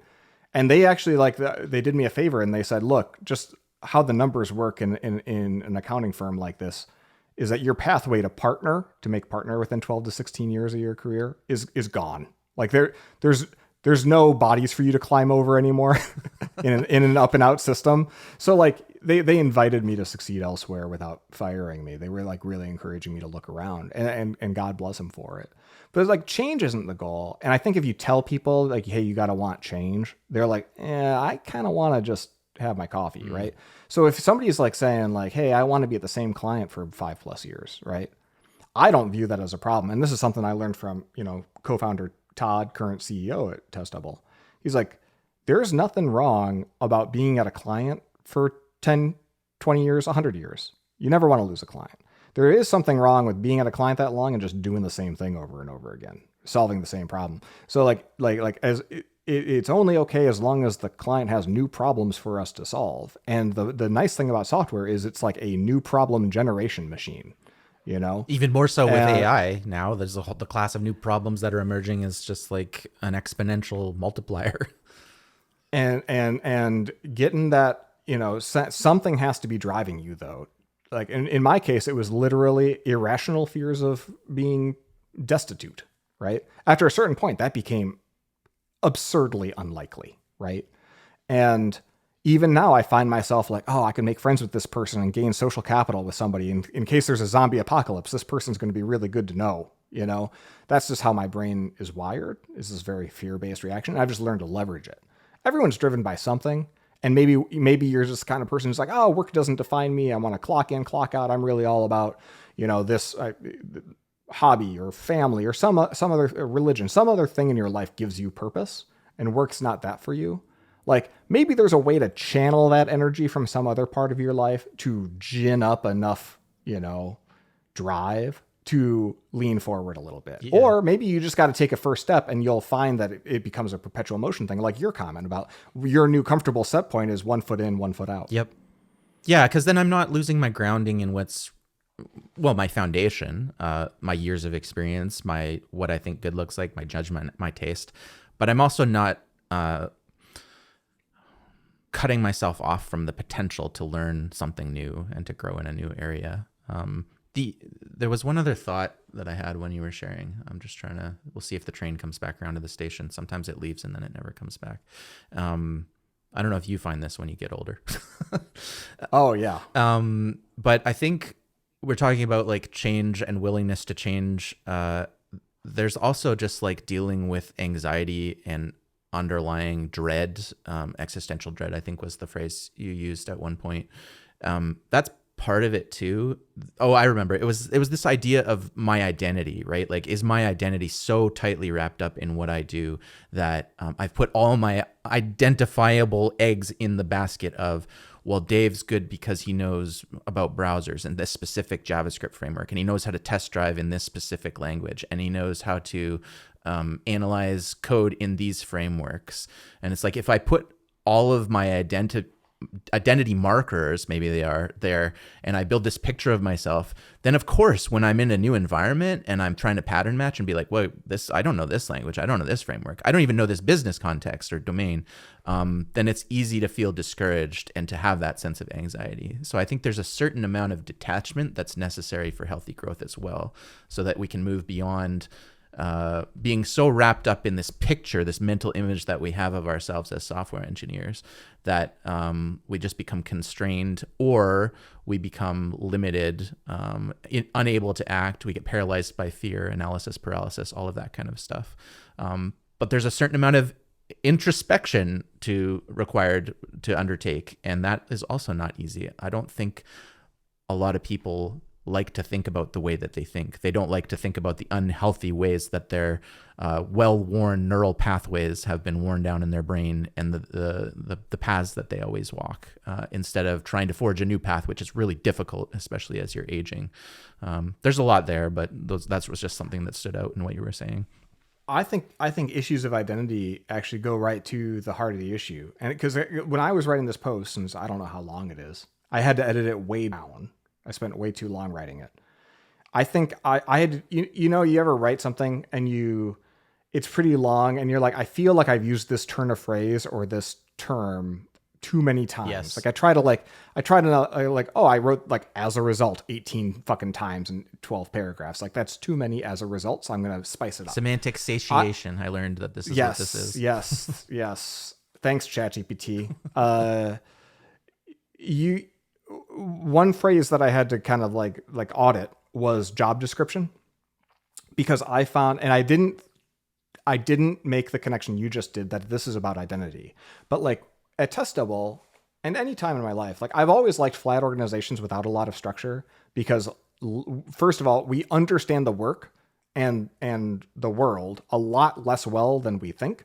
And a lot of people who want to add the structure just want the comfort of thinking that the structure is handled. Right. And so you got to combat anyone who wants to have a career ladder so they'd feel better about themselves. The point, it's got to serve some other bigger purpose, right? It's got to like be able to, for example, maybe communicate to clients what level of service are they going to get and what the price is going to be, right? If you're at a very simple dollars for hours business like consulting, I didn't really see much purpose in having a job description with really clear expectations, other than you bill this many hours each week, right? Like you add more to that, and then you suddenly have many of them, and the job descriptions say, okay, these are the expectations for the roles, these are the activities, and it puts up boundaries around what is the job. And because it's, as soon as, like, programmers know the power of a name. We name stuff, we name a project, we name a class, we name a method, and that sticks, and then that becomes what that thing is. And it changes how we think about it. And a different name leads us to different feelings. But you give something a name, and then suddenly it's static. Suddenly it's a real concrete thing. It's no longer an amorphous idea. It's no longer flexible and able to change in the moment. And I think it was around 2019, 2020 when, for completely valid reasons, having clear job descriptions was seen as like an inclusive way to make it navigable, to understand what we are, to understand that what we're doing isn't just a whole bunch of white guys slinging code for dollars, but actually there is structure here. Here's what it is. You got to spell it out. You got to make it clear. The flip side is I started talking to people, and this is probably more so at our clients, where, oh, I would love to help you with that, but sorry, my job description, that's not in it, So you like, and you can either update the job description, find somebody else, or promote me, but I'm not moving this until, and that sort of like, that sort of thinking, I think, isn't just people being sticks in the mud. It is an unbelievably tight fit of who I am. My identity is this job. I am, these are the boundaries. This is what I am. This is what I do. You're asking me to do something outside this box, and that is a trespass. Yes. I was laughing because I've been reflecting internally with folks at Test Double in the staff group. I'm coming back in at a staff consultant level, which I think is our highest. And interestingly, when I left in 2020, beginning of 2020, Test Double was that flat hierarchy. There were no, we just were all consultants, right? And so now somebody made the comment in a thread the other day, or not a thread, a discussion, and said, yeah, well, when you left, then there was all of this emphasis on defining roles and defining the hierarchy and making it explicit. And I do believe that even if you don't have that, there's like an implicit hierarchy that exists at any organization. And making it explicit has some advantages and it has some drawbacks. And one of the advantages is that it helps people figure out where they fit. And one of the disadvantages, like you're talking about, is it can lead to people feeling like, stay in your lane. This isn't in my job description. I don't want to do this. Or if I'm being asked to do something, or there's an opportunity and I'm not taking it because I'm adhering so strictly to the definition of that role and responsibility, like those are career limiting moves, career limiting experiences. And that's really frustrating. Coming back in, I have a way different perspective. It's like, I don't care about titles. When I actually left, I went to SurveyMonkey to take a staff role. Then I went to Pulley and took a demotion, if you want to say it's a demotion with the titles, because I was down to senior product engineer. But that's a whole other interesting story I could talk about. Anyway, coming back to Test Double, my observation is I actually don't care that much about the definition because I've moved beyond the title actually being meaningful to me. And what's meaningful is my own journey on agency. Do I see what the most important thing to be working on is, whether it's for my client, whether it's Test Double? If I can see that and I have the courage to take action and I lean into the agency, then the title should not constrain what I work on. And I should be able to improve the way the world builds software, which is our value, by iterating on things internally that I see, there's efficiency friction or stuff like that. So all that to say, like, there's a lot wrapped up historically in my journey around identity and an unhealthy attachment to, I think I just need this. I need this clarity in the role or the title or the responsibilities, or I need somebody to pull me in when they see that I can actually make an impact here. But in reality, it's like me becoming aware of that and just having the courage to take the agency to do something that I think needs to be done, regardless of what the job description says. One of the most comforting things to me as a worrywart who was really anxious, who had all these really deep-seated fears, who was always panicking at new clients, was that it was exposure therapy. Because as a consultant, you're brought in at a very volatile and turbulent time in the life of a company. They're paying extra CapEx to bring these people in to either shake stuff up or build something new. And everyone is going to, because just like this, just like AI, change is scary. They don't know what the future is going to look like. And you're now you're the symbol of that change. So a lot of that gets directed at you, Mr. Consultant. And so I was used to taking it. And I remember then as a result, after call it 7-8 client situations, I realized that it was my job to comfort people, to tell them that the sky is not falling, that like, you know, to be explicit, to paint for them a picture that their brain can grapple with in a way that isn't going to catastrophize. But it's also like you learn through experience that companies talk about changing all the time and nothing ever fucking changes. Yeah. Companies are, oh, we went through 15 reorgs. They're like, how did your day-to-day change through all those? Oh, well, it didn't. I moved my chair from over here to over there once, but then they moved it back. That's the performative change. Right. And it's because how do executives and managers make money? Like they got to do something. And if there's nothing useful to do, they move the deck chairs around, right? Like that's, and then they have a reorg. But functionally, the way the business makes money is the way the business makes money. And if it's a big company, all of those, it's a raging river that you can't just redirect by a policy document that no one's going to read, or a new leveling system or a review system. Because at the end of the day, you know, you got to ferry the cargo down the river, and the river is going to take it where it takes it. And a lot of this stuff is way harder to change than we think. And so from that perspective, I just started telling clients, oh, don't worry, nothing ever actually changes. And then they'd think, and they look at their own careers and they'd be like, oh yeah, I guess nothing does ever really change. It's like, none of this matters. And like, you almost need that time in the wilderness like you had, that to get an appropriate amount of disillusionment, to not believe in the thing, the structure, the explicitness that like people need. And they don't just need it as a security blanket. I think you're right. There's implicit hierarchy. We should name it. And then we should let it not matter that much, right? We should have a healthy disrespect for it. One of my favorite ideas when, you know, because I was part of a conversation about like how explicit to be, how to do this in the right way. And I think, you know, in a lot of ways, the company landed in a very, very, like, especially when you compare it to a lot of our peers, like a smart approach. But one of my favorite ideas that I doubt anyone followed up on was, I think like Snapchat inspired it. I was like, I think all of these policy documents in Google Docs, we should have an app script that auto deletes them after 18 months and forces us to define them again. Yeah, fresh perspective. Because what's going to happen is some manager is going to have written it and they're not going to be around anymore. And then we're going to have like a meeting someday where everyone is reading tea leaves or assuming intention where there was none, or, you know, treating it like scripture.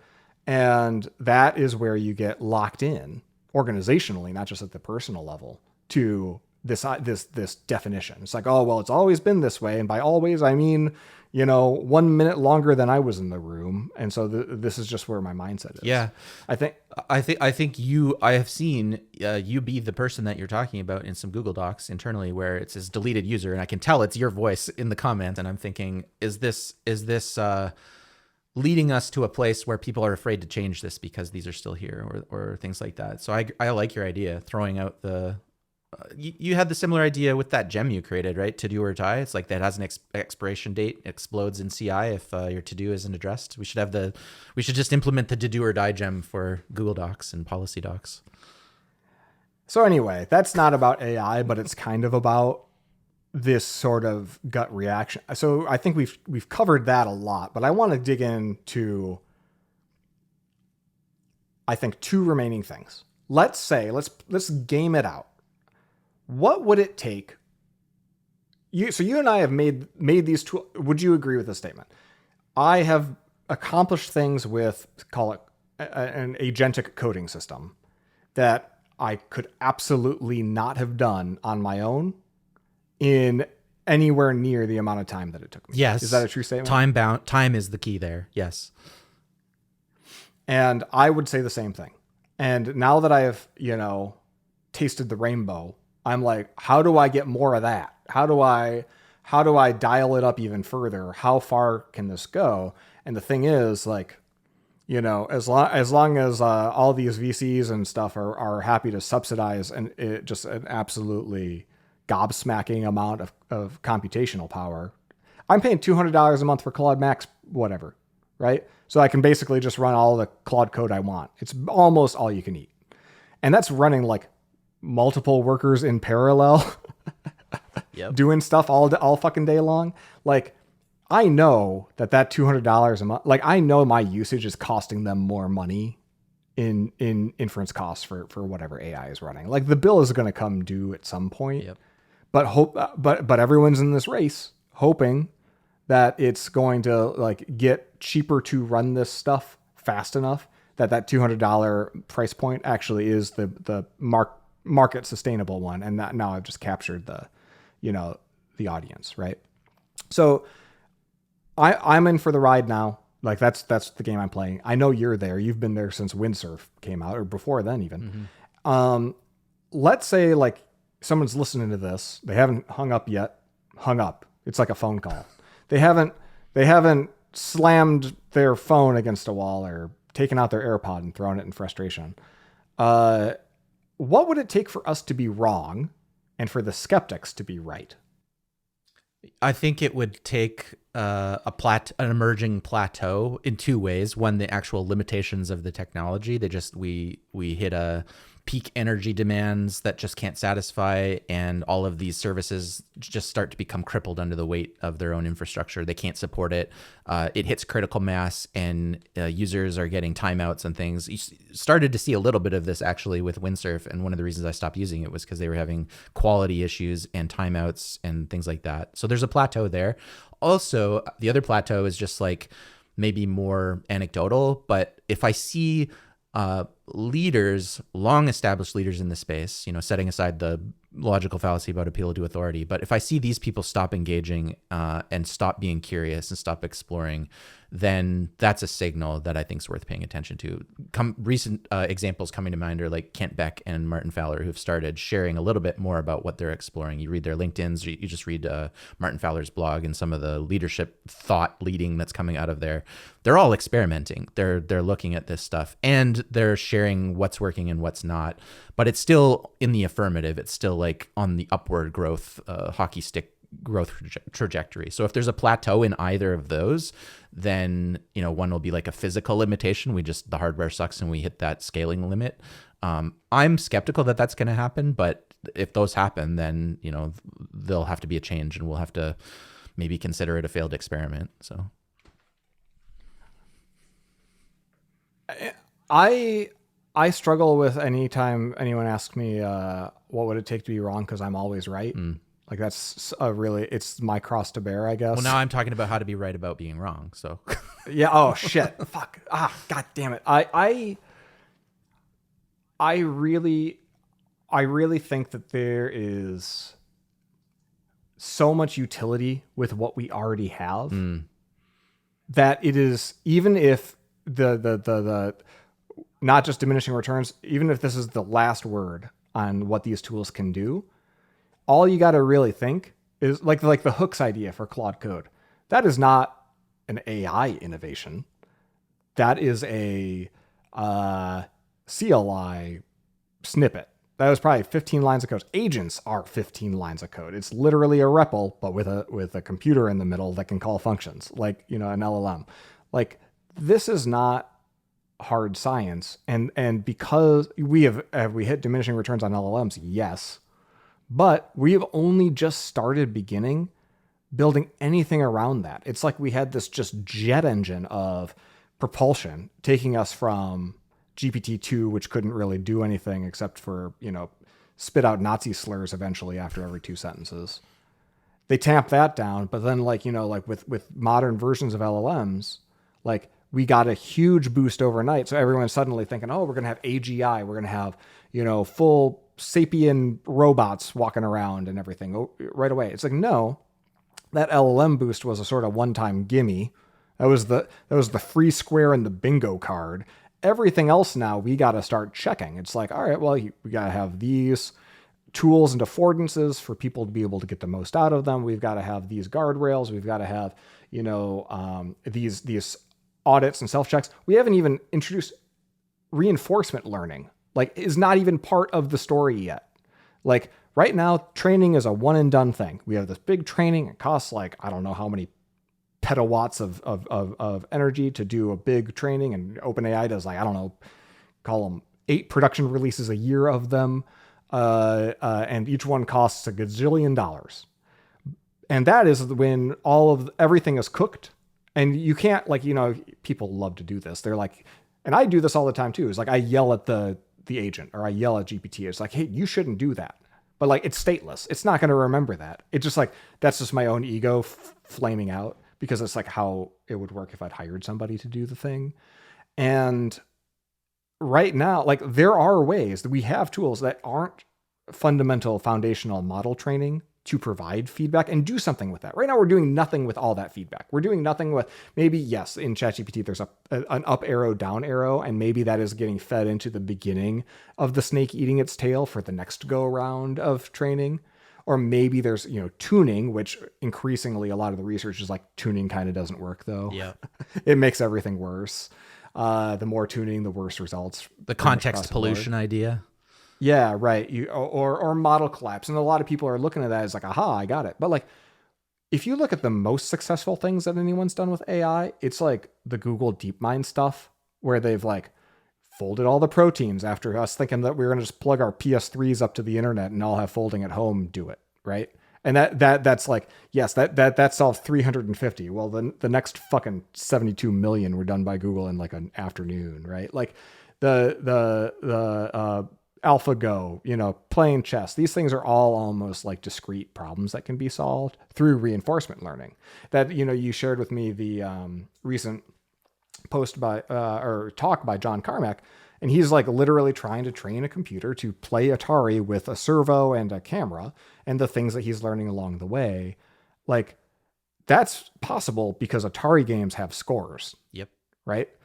So a lot of things in life don't have scores. I get it. AGI requires a lot more of qualitative crap, mission in life. The same stuff we're talking about this, trying to get through the human computers to try to think through what drives me. Like, we'd have to solve that problem there too.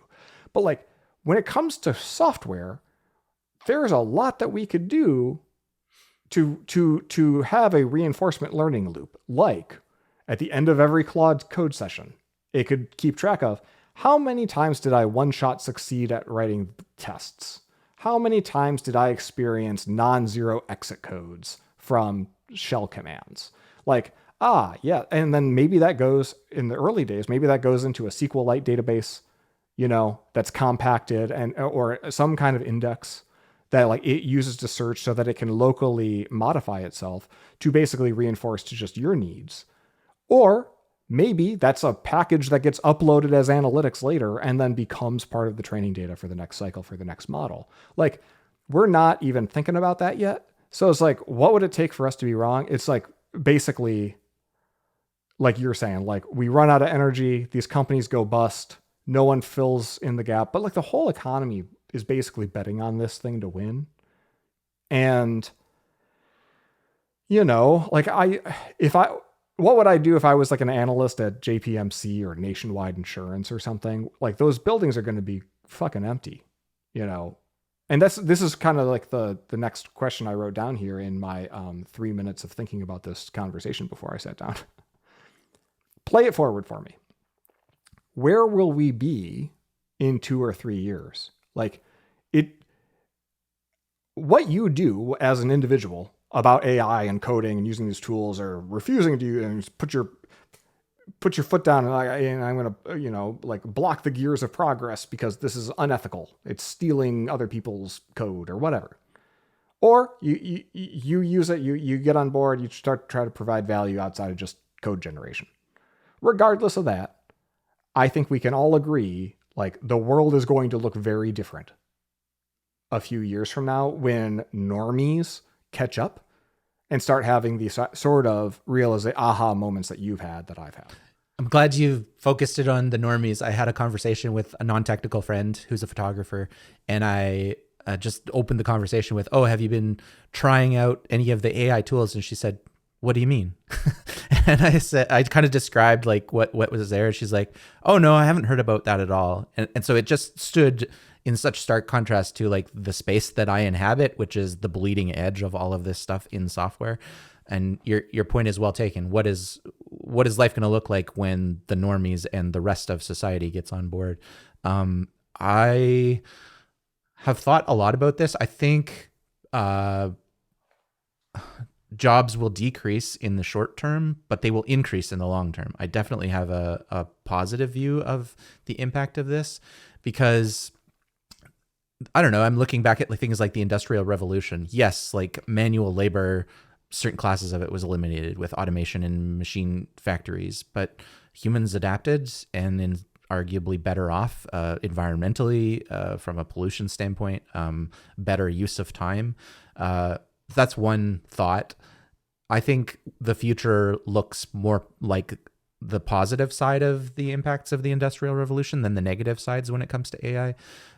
If we don't need to be in the details as a programmer, just using my own lived experience, and I can be more in the director's chair, orchestrating maybe from a distance, more async. Does that mean I have more time for creative pursuits?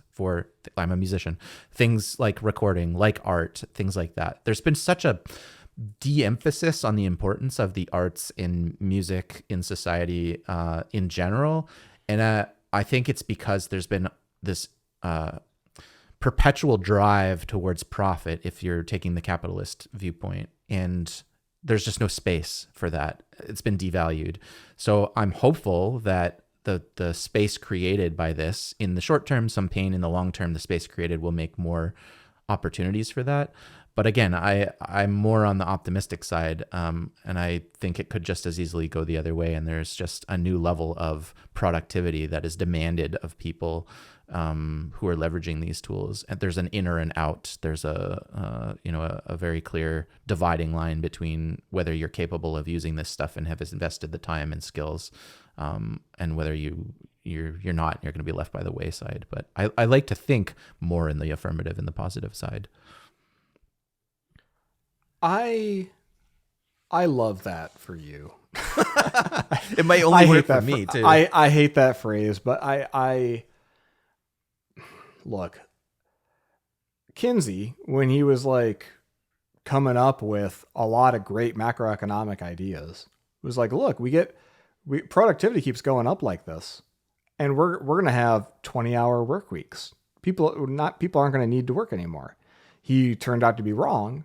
And he was wrong for very, you can point to it and it's a real thing reasons. Like, yes, having, 1% as many people farming in the United States results in a whole lot of capacity that we can put into manufacturing, right? And similarly, and you just follow the line, right? It's like, okay, well, so I've got a lot of people in manufacturing in the United States. Well, you got this increasing service sector because now with a global financial market, there's a lot of fun stuff that you can do with telephones and increasingly computers and even if that's mostly like arbitrage activities, it's not really value add. It's like second order stuff. We have cheaper labor in all these other countries that aren't developed. So let's just move all of the manufacturing over there. And then, this is not something where, a guy walks out of a factory and walks into a bank the next day as a banker. But you give it a generation, maybe his kids go to college or whatever, and they wind up in a white collar job. Now, and this was being remarked on 10 years ago. We've run out of countries to kind of keep passing the buck of being the next country for all the free labor to, well, because they keep escalating on the Human Progress Index, right? Like first it was outsourcing to China for manufacturing, and initially it was Japan, and then China, and then India, but now I don't even know what it is now, but I hear what you're saying. Southeast Asia, wherever, but we also fail to understand how much automation is at play. It's like the jobs didn't get shipped overseas and then we just never manufactured stuff. It's like the jobs did get shipped overseas, and then version 2.0 of a lot of these factories was like heavily automated. So will there always be someone on the bottom of that rung, on the bottom rung of that ladder, I guess is the question, or will we eventually get to a point where it's all automated and people aren't doing that whole class of activity? Keynes, he in Keynesian economics, right? Like the idea was there'd be maybe there wasn't an ideology, right? Like, and I'm not an expert, I'm not an economist, but like, the idea is basically, it's like, well, if less work needs to be done, less work will be done. People fill in those gaps with the music and whatever and stuff. But instead, like, there was always another mountain to climb, another thing that that could capture the attention of the economy, that could create value, that could separate people from dollars. And the crux of it was, it would require a human at the wheel. But increasingly, as the factories are all going automated, even the white collar jobs are going automated to a non-human worker. It's like, yeah, like there happens to have been a new bottom rung for everyone to kind of like, to kind of squeeze out that marginal productivity. But like, where's the next one going to come from? And I think this is why you got galaxy brain people like Elon saying, oh, you got to go to Mars. Or you gotta gin up a reason to have to go to Mars, like some sort of population crisis. That's the Star Trek timeline, right? Yeah. Now you gotta have a lot of babies so that we overpopulate Earth, so that Earth is like,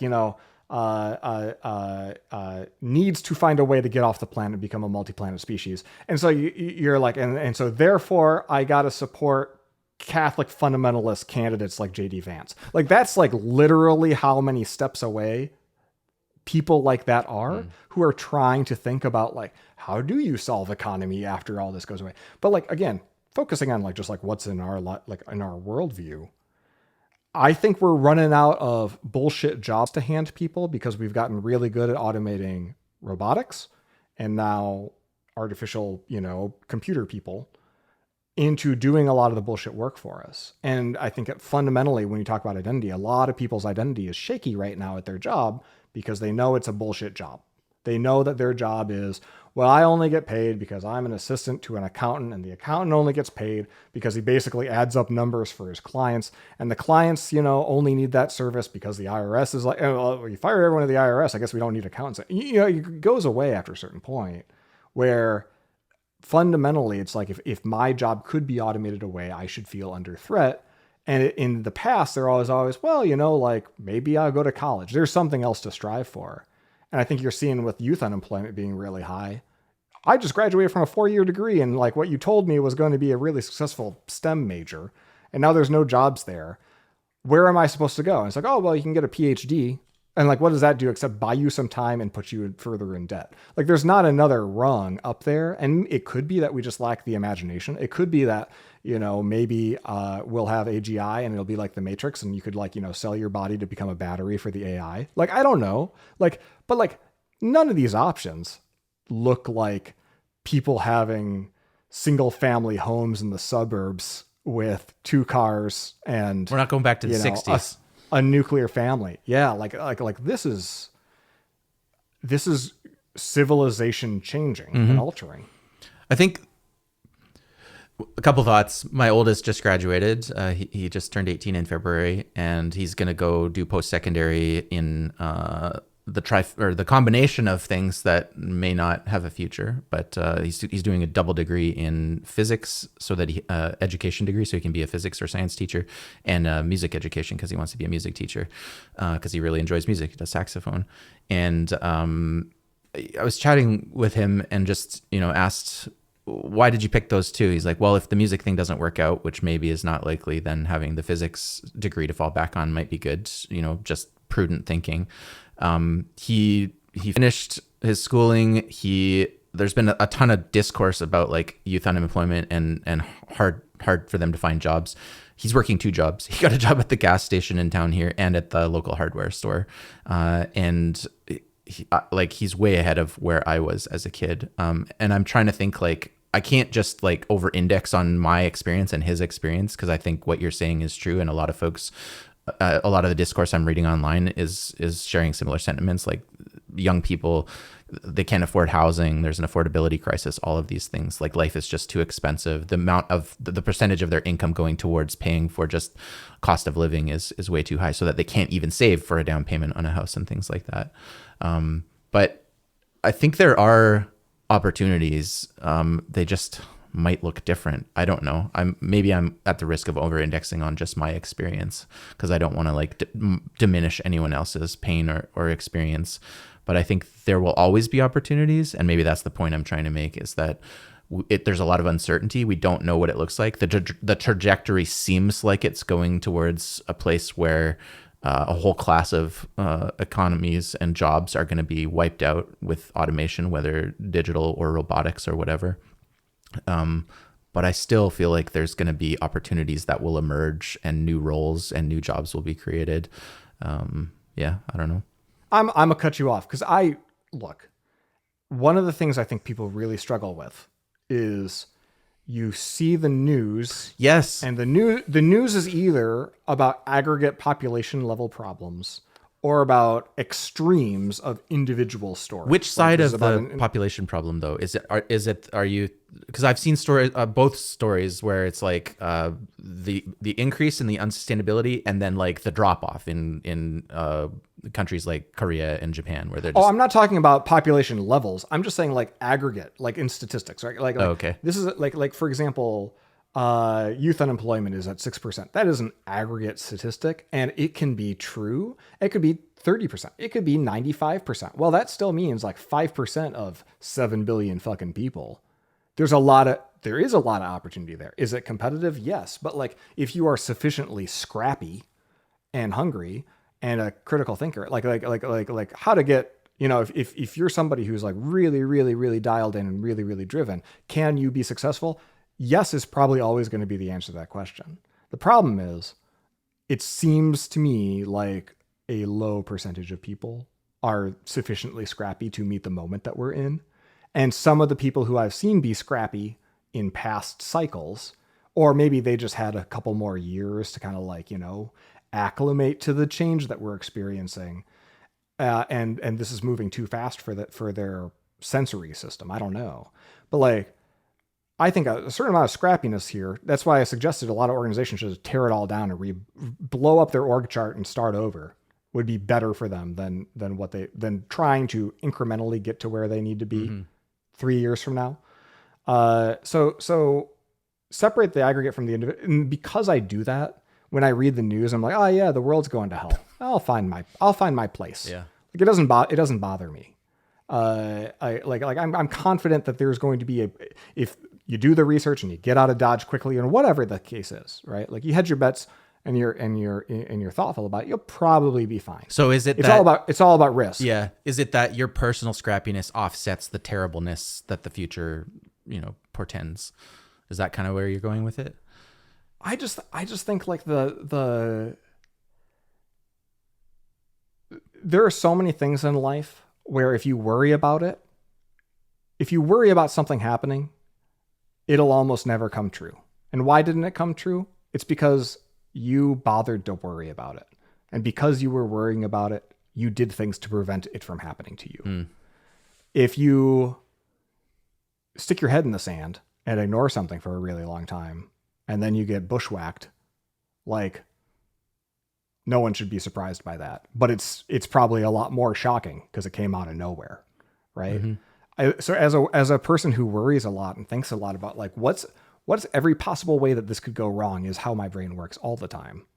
Like, a risk never really does come out of nowhere. And a lot of times just passively, asynchronously worrying sort of solves the problem for me because it subconsciously steers me towards, the path to the exit. So it's useful pain is what you're saying. Yeah. Okay. Yeah. It's a way to take the skepticism and turn around and make it useful. Cause like to your earlier point, you're like, oh, I see there's going to be new jobs and stuff. And like, there may be, there will be, but like, I do believe pretty strongly in aggregate, like fewer people will be needed by the economy to keep capital increasing in value. And when that happens, a lot of instability is probably going to occur, right? Political instability. Yeah. Violence, turmoil, like a lot of things, a lot of bad stuff, right, is probably going to happen. So we just need to elect our first AI government and let them, go play in their AI sandbox and see what policy they write. And that's how we become batteries. They're already writing the laws, but that's another story. Yes. Look, maybe we disagree on are we cooked or to what extent are we cooked, but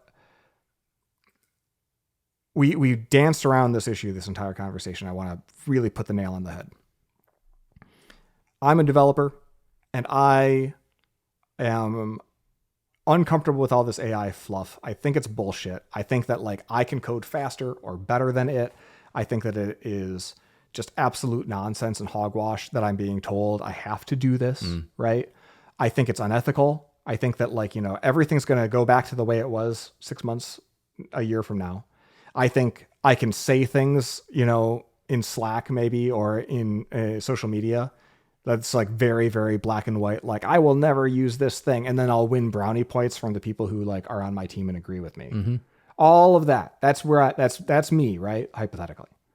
And, every time Dave posts something about a cool tool that, or a win that he had, I'm going to have a snarky ass reply to you. That's like, oh yeah, did you? Like somebody on Reddit read my post and they're like, they literally denied that I made the progress using Claude Code that I said I would. Like they're, I guess, gaslighting me, right? Like to say like, yeah, no, you didn't.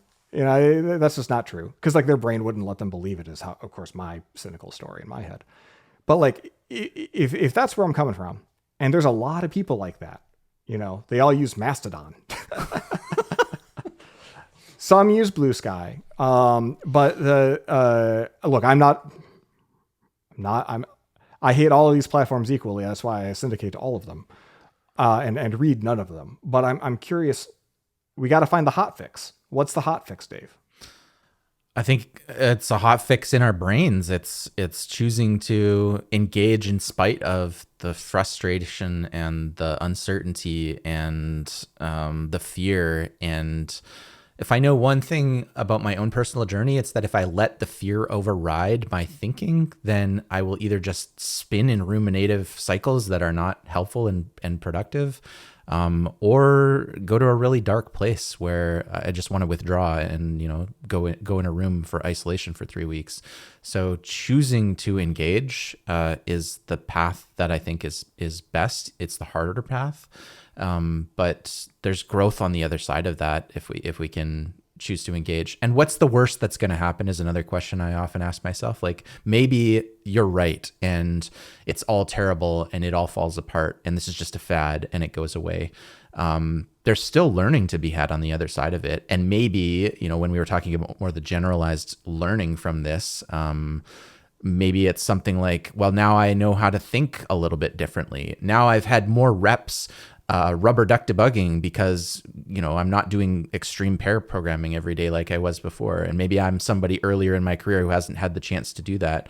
By verbalizing my thoughts to the LLM, it's like a mirror. It's like a lens. I can reflect my own thinking and clarify and hone it. And if I think about those benefits, those will persist longer than the LLMs that are there if you think about the way that you're thinking. And so I try to take that approach when pitching it to people. The other thing I found works is show more than tell. So if you're somebody that doesn't respond well when I post a message in Slack, even if it is a demo, then hey, let's hop on a call and pair together and I'll show you and I'll struggle with you through a problem that you're working on and share some thoughts on how we could get this to work. And in that way, it's like the collaboration becomes the most important thing, which I think I've long felt is a very fulfilling way to do software development, not rote pairing, but just collaborating with other humans. So if the LLM is a on-ramp to more collaboration with people to help show that kind of stuff, then I think that's the best way to get people on board and to advocate. And I think if you are a skeptic, no amount of screencasting or async demos is going to work as well to convince is not the right word, to just help you see what the possibilities are for exploring this kind of stuff. So, telling somebody about a conversation you had with ChatGPT is like right next to telling somebody about a dream. Like the interest is just not there immediately. It's like, yes, that's very nice for you. Right. And I think it's possible that a screencast of, hey, look at like what this agent did for me is incredible. It's only incredible to you because it's like it happens to be the things that were in your brain that you wanted it to do, but it like doesn't solve my problem. So it doesn't click the same way as like a tutorial on how to do Angular JS did. Right. Yep. Because that's something I can monkey see, monkey do. This is just me like, you getting to watch your computer do the thing that you want has nothing to do with me watching the computer do the thing that I want. Well, and it's like you're inviting somebody into the way that you think, and then the temptation is somebody says, well, that doesn't work for me, and then you look at their prompt, and then there's an immediate judgment of, well, why are you saying it like this? There's all these gaps in your knowledge, and there's this temptation to judge people extremely harshly about, you're just not thinking about this the right way, and that doesn't land well either, and it's also uncomfortable for folks. All right, so this is hot fix, not warm fix. This is not a lukewarm fix. I tried typing everything that you just said into the RSS, and Apple Podcast rejected it because it was 10,000 words. So we got to get down to, Dave Mosher thinks you're not thinking about this the right way. What's the title? Is it you got to you got to sack up, you got to toughen up here, you got to take the red pill. What is it that you think is just the general advice to any, you're talking to the developers, what's the headline here? What's the takeaway? That's a good question.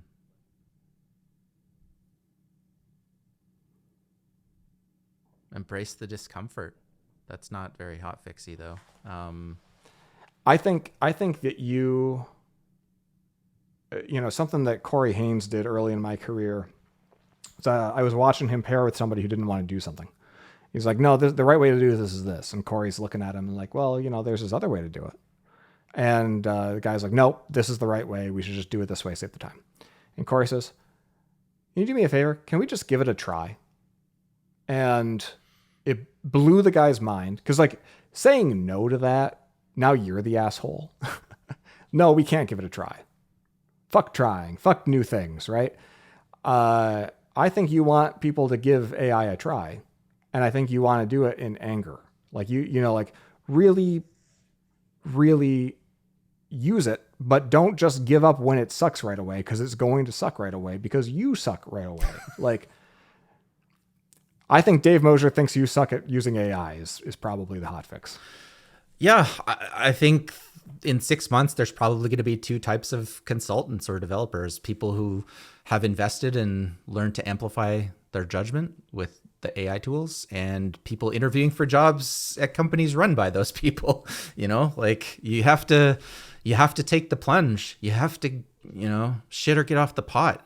You just need to invest the time in it. The competition's already using it. People are already, and when I say competition, I don't just mean the various clients that you're serving. I mean people at your work. If you take the, narrow view of your coworker as competitors, and you need to fight for your life in some ways, because the people that are investing in this are being positioned as experts. They're being sold to clients who are demanding this type of expertise, who want savvy takes, not just based on hype, but based on real lived experience. And if you self-select out of that, then you're just going to be seen as somebody who was faking it all along, which sucks, because it's almost like discarding your 20 plus years or 15 or 10 years of experience and throwing it out and saying, if you can't synthesize all of that in a way that gets coherent output from the LLM, then you've been faking it. You weren't a real developer to begin with.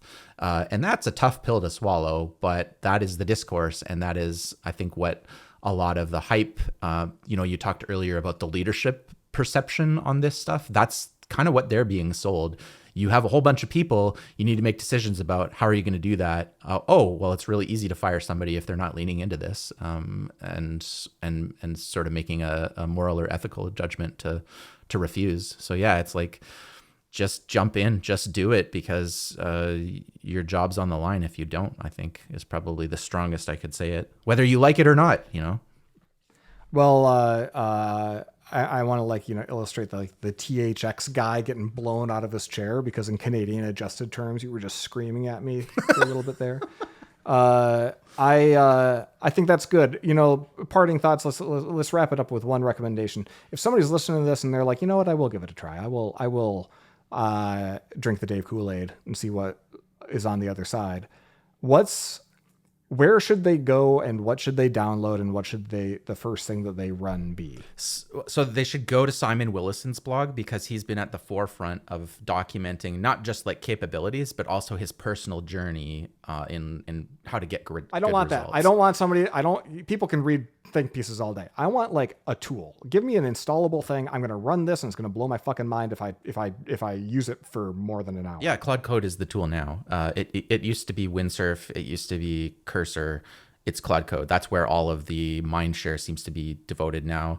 And specifically the tasks capability, like prompt it so that you can have it come up with a plan based on what you want to do, and then orchestrate the plan and break down into discrete workers to work on things in isolation. Wire up your MCP stuff so that you can get Playwright to spin up, so that you can have the pipe the results of what it's building, if it's a web UI or something, into it, so that it can get that feedback loop. And if you're listening and you don't know what he means there, like I literally spent an hour on Friday or whatever, teaching it how to open my website with Playwright, adding to my Claude instructions how to log into the app, and then telling it that the definition of done for any web-related features includes visiting every UI, taking a screenshot, analyzing the screenshot, and telling me if it looks good. And I literally told it like, hey, I want 10 iterations of a logo for this app, an SVG icon. So it like took a first stab at it, and then it itself on its own just churned for 2 hours as it went through 10 iterations. And the 10th one was good enough that I could give it a couple tweaks and it was good. Like that's, if you spend as much time as it takes, first of all, you got to put money in. You put $20 in to the slot. If you spend $20 and you at least commit to use Claude Code in Anger until you hit a usage limit to just do shit for you, just make something, right? Or you open it in an existing code base and you ask it to do the next thing that you wanted to do, or you start a to-do.md file and you list out stuff. Use it until you hit a usage limit. Give it at least until there, and see where you are. Like that would probably, because that's what I did. I was like, I'll give it a try. I'll see. I'll give it $20. And by that afternoon, I was pulling out the credit card to give it $200. So I like that you said use right. it in anger, and there's a key distinction there, because if people approach it and their initial reaction is anger, then you need to use it until you actually find joy out of it, and that takes work. And the inverse is true. If you approach it and you're like enamored with it, your take is not salient and valid until you've used it in anger, right? Progressed from being enamored with the tool that you think works really well to seeing all of the shortcomings and pitfalls. And so both are true. You need to explore that spectrum, and if you don't and you abort and eject too early, then you're just you're going to end up without a job. All right. Dave Mosher wants you to use AI in Anger. That's the show. Thanks for joining, everybody. Thanks for being on, Dave, and being my first guest in what I suppose qualifies as an interview, technically. My pleasure. It was fun and a good excuse to revamp my setup and fix my mic and set up OBS. And now I'm set to do all kinds of fun stuff, which I'll probably never do. Well, two of those three things are things, Claude or an operator couldn't have done for you. So I'm glad that got you off your ass to adjust your mic and lights at least. Yes. Well, thanks for being on, Dave. And I look forward to kind of, finding other guests for this. I don't know how often I'm going to do them. Probably whenever anyone says anything to me that is extremely spicy, I will say it on a podcast. If you won't say it into a microphone, how much do you really believe it anyway? Yep. And so if you have a strongly held take and you want to pitch yourself, hit me up at podcast@searls.co. If you got feedback about this episode, maybe I'll circle back and talk about it over on the main Breaking Change pod. But Dave, if people want to follow your shit, where do they find you? Dave Mo, which I really wish I had everywhere, but that's my GitHub. And Twitter is dmosher, DMOSHER. And then I blog at blog.davemo.com, and recently a lot more blogging on the Test Double blog. All right. So there you go. There you have it. 007. Thanks for being on, and we'll catch you later.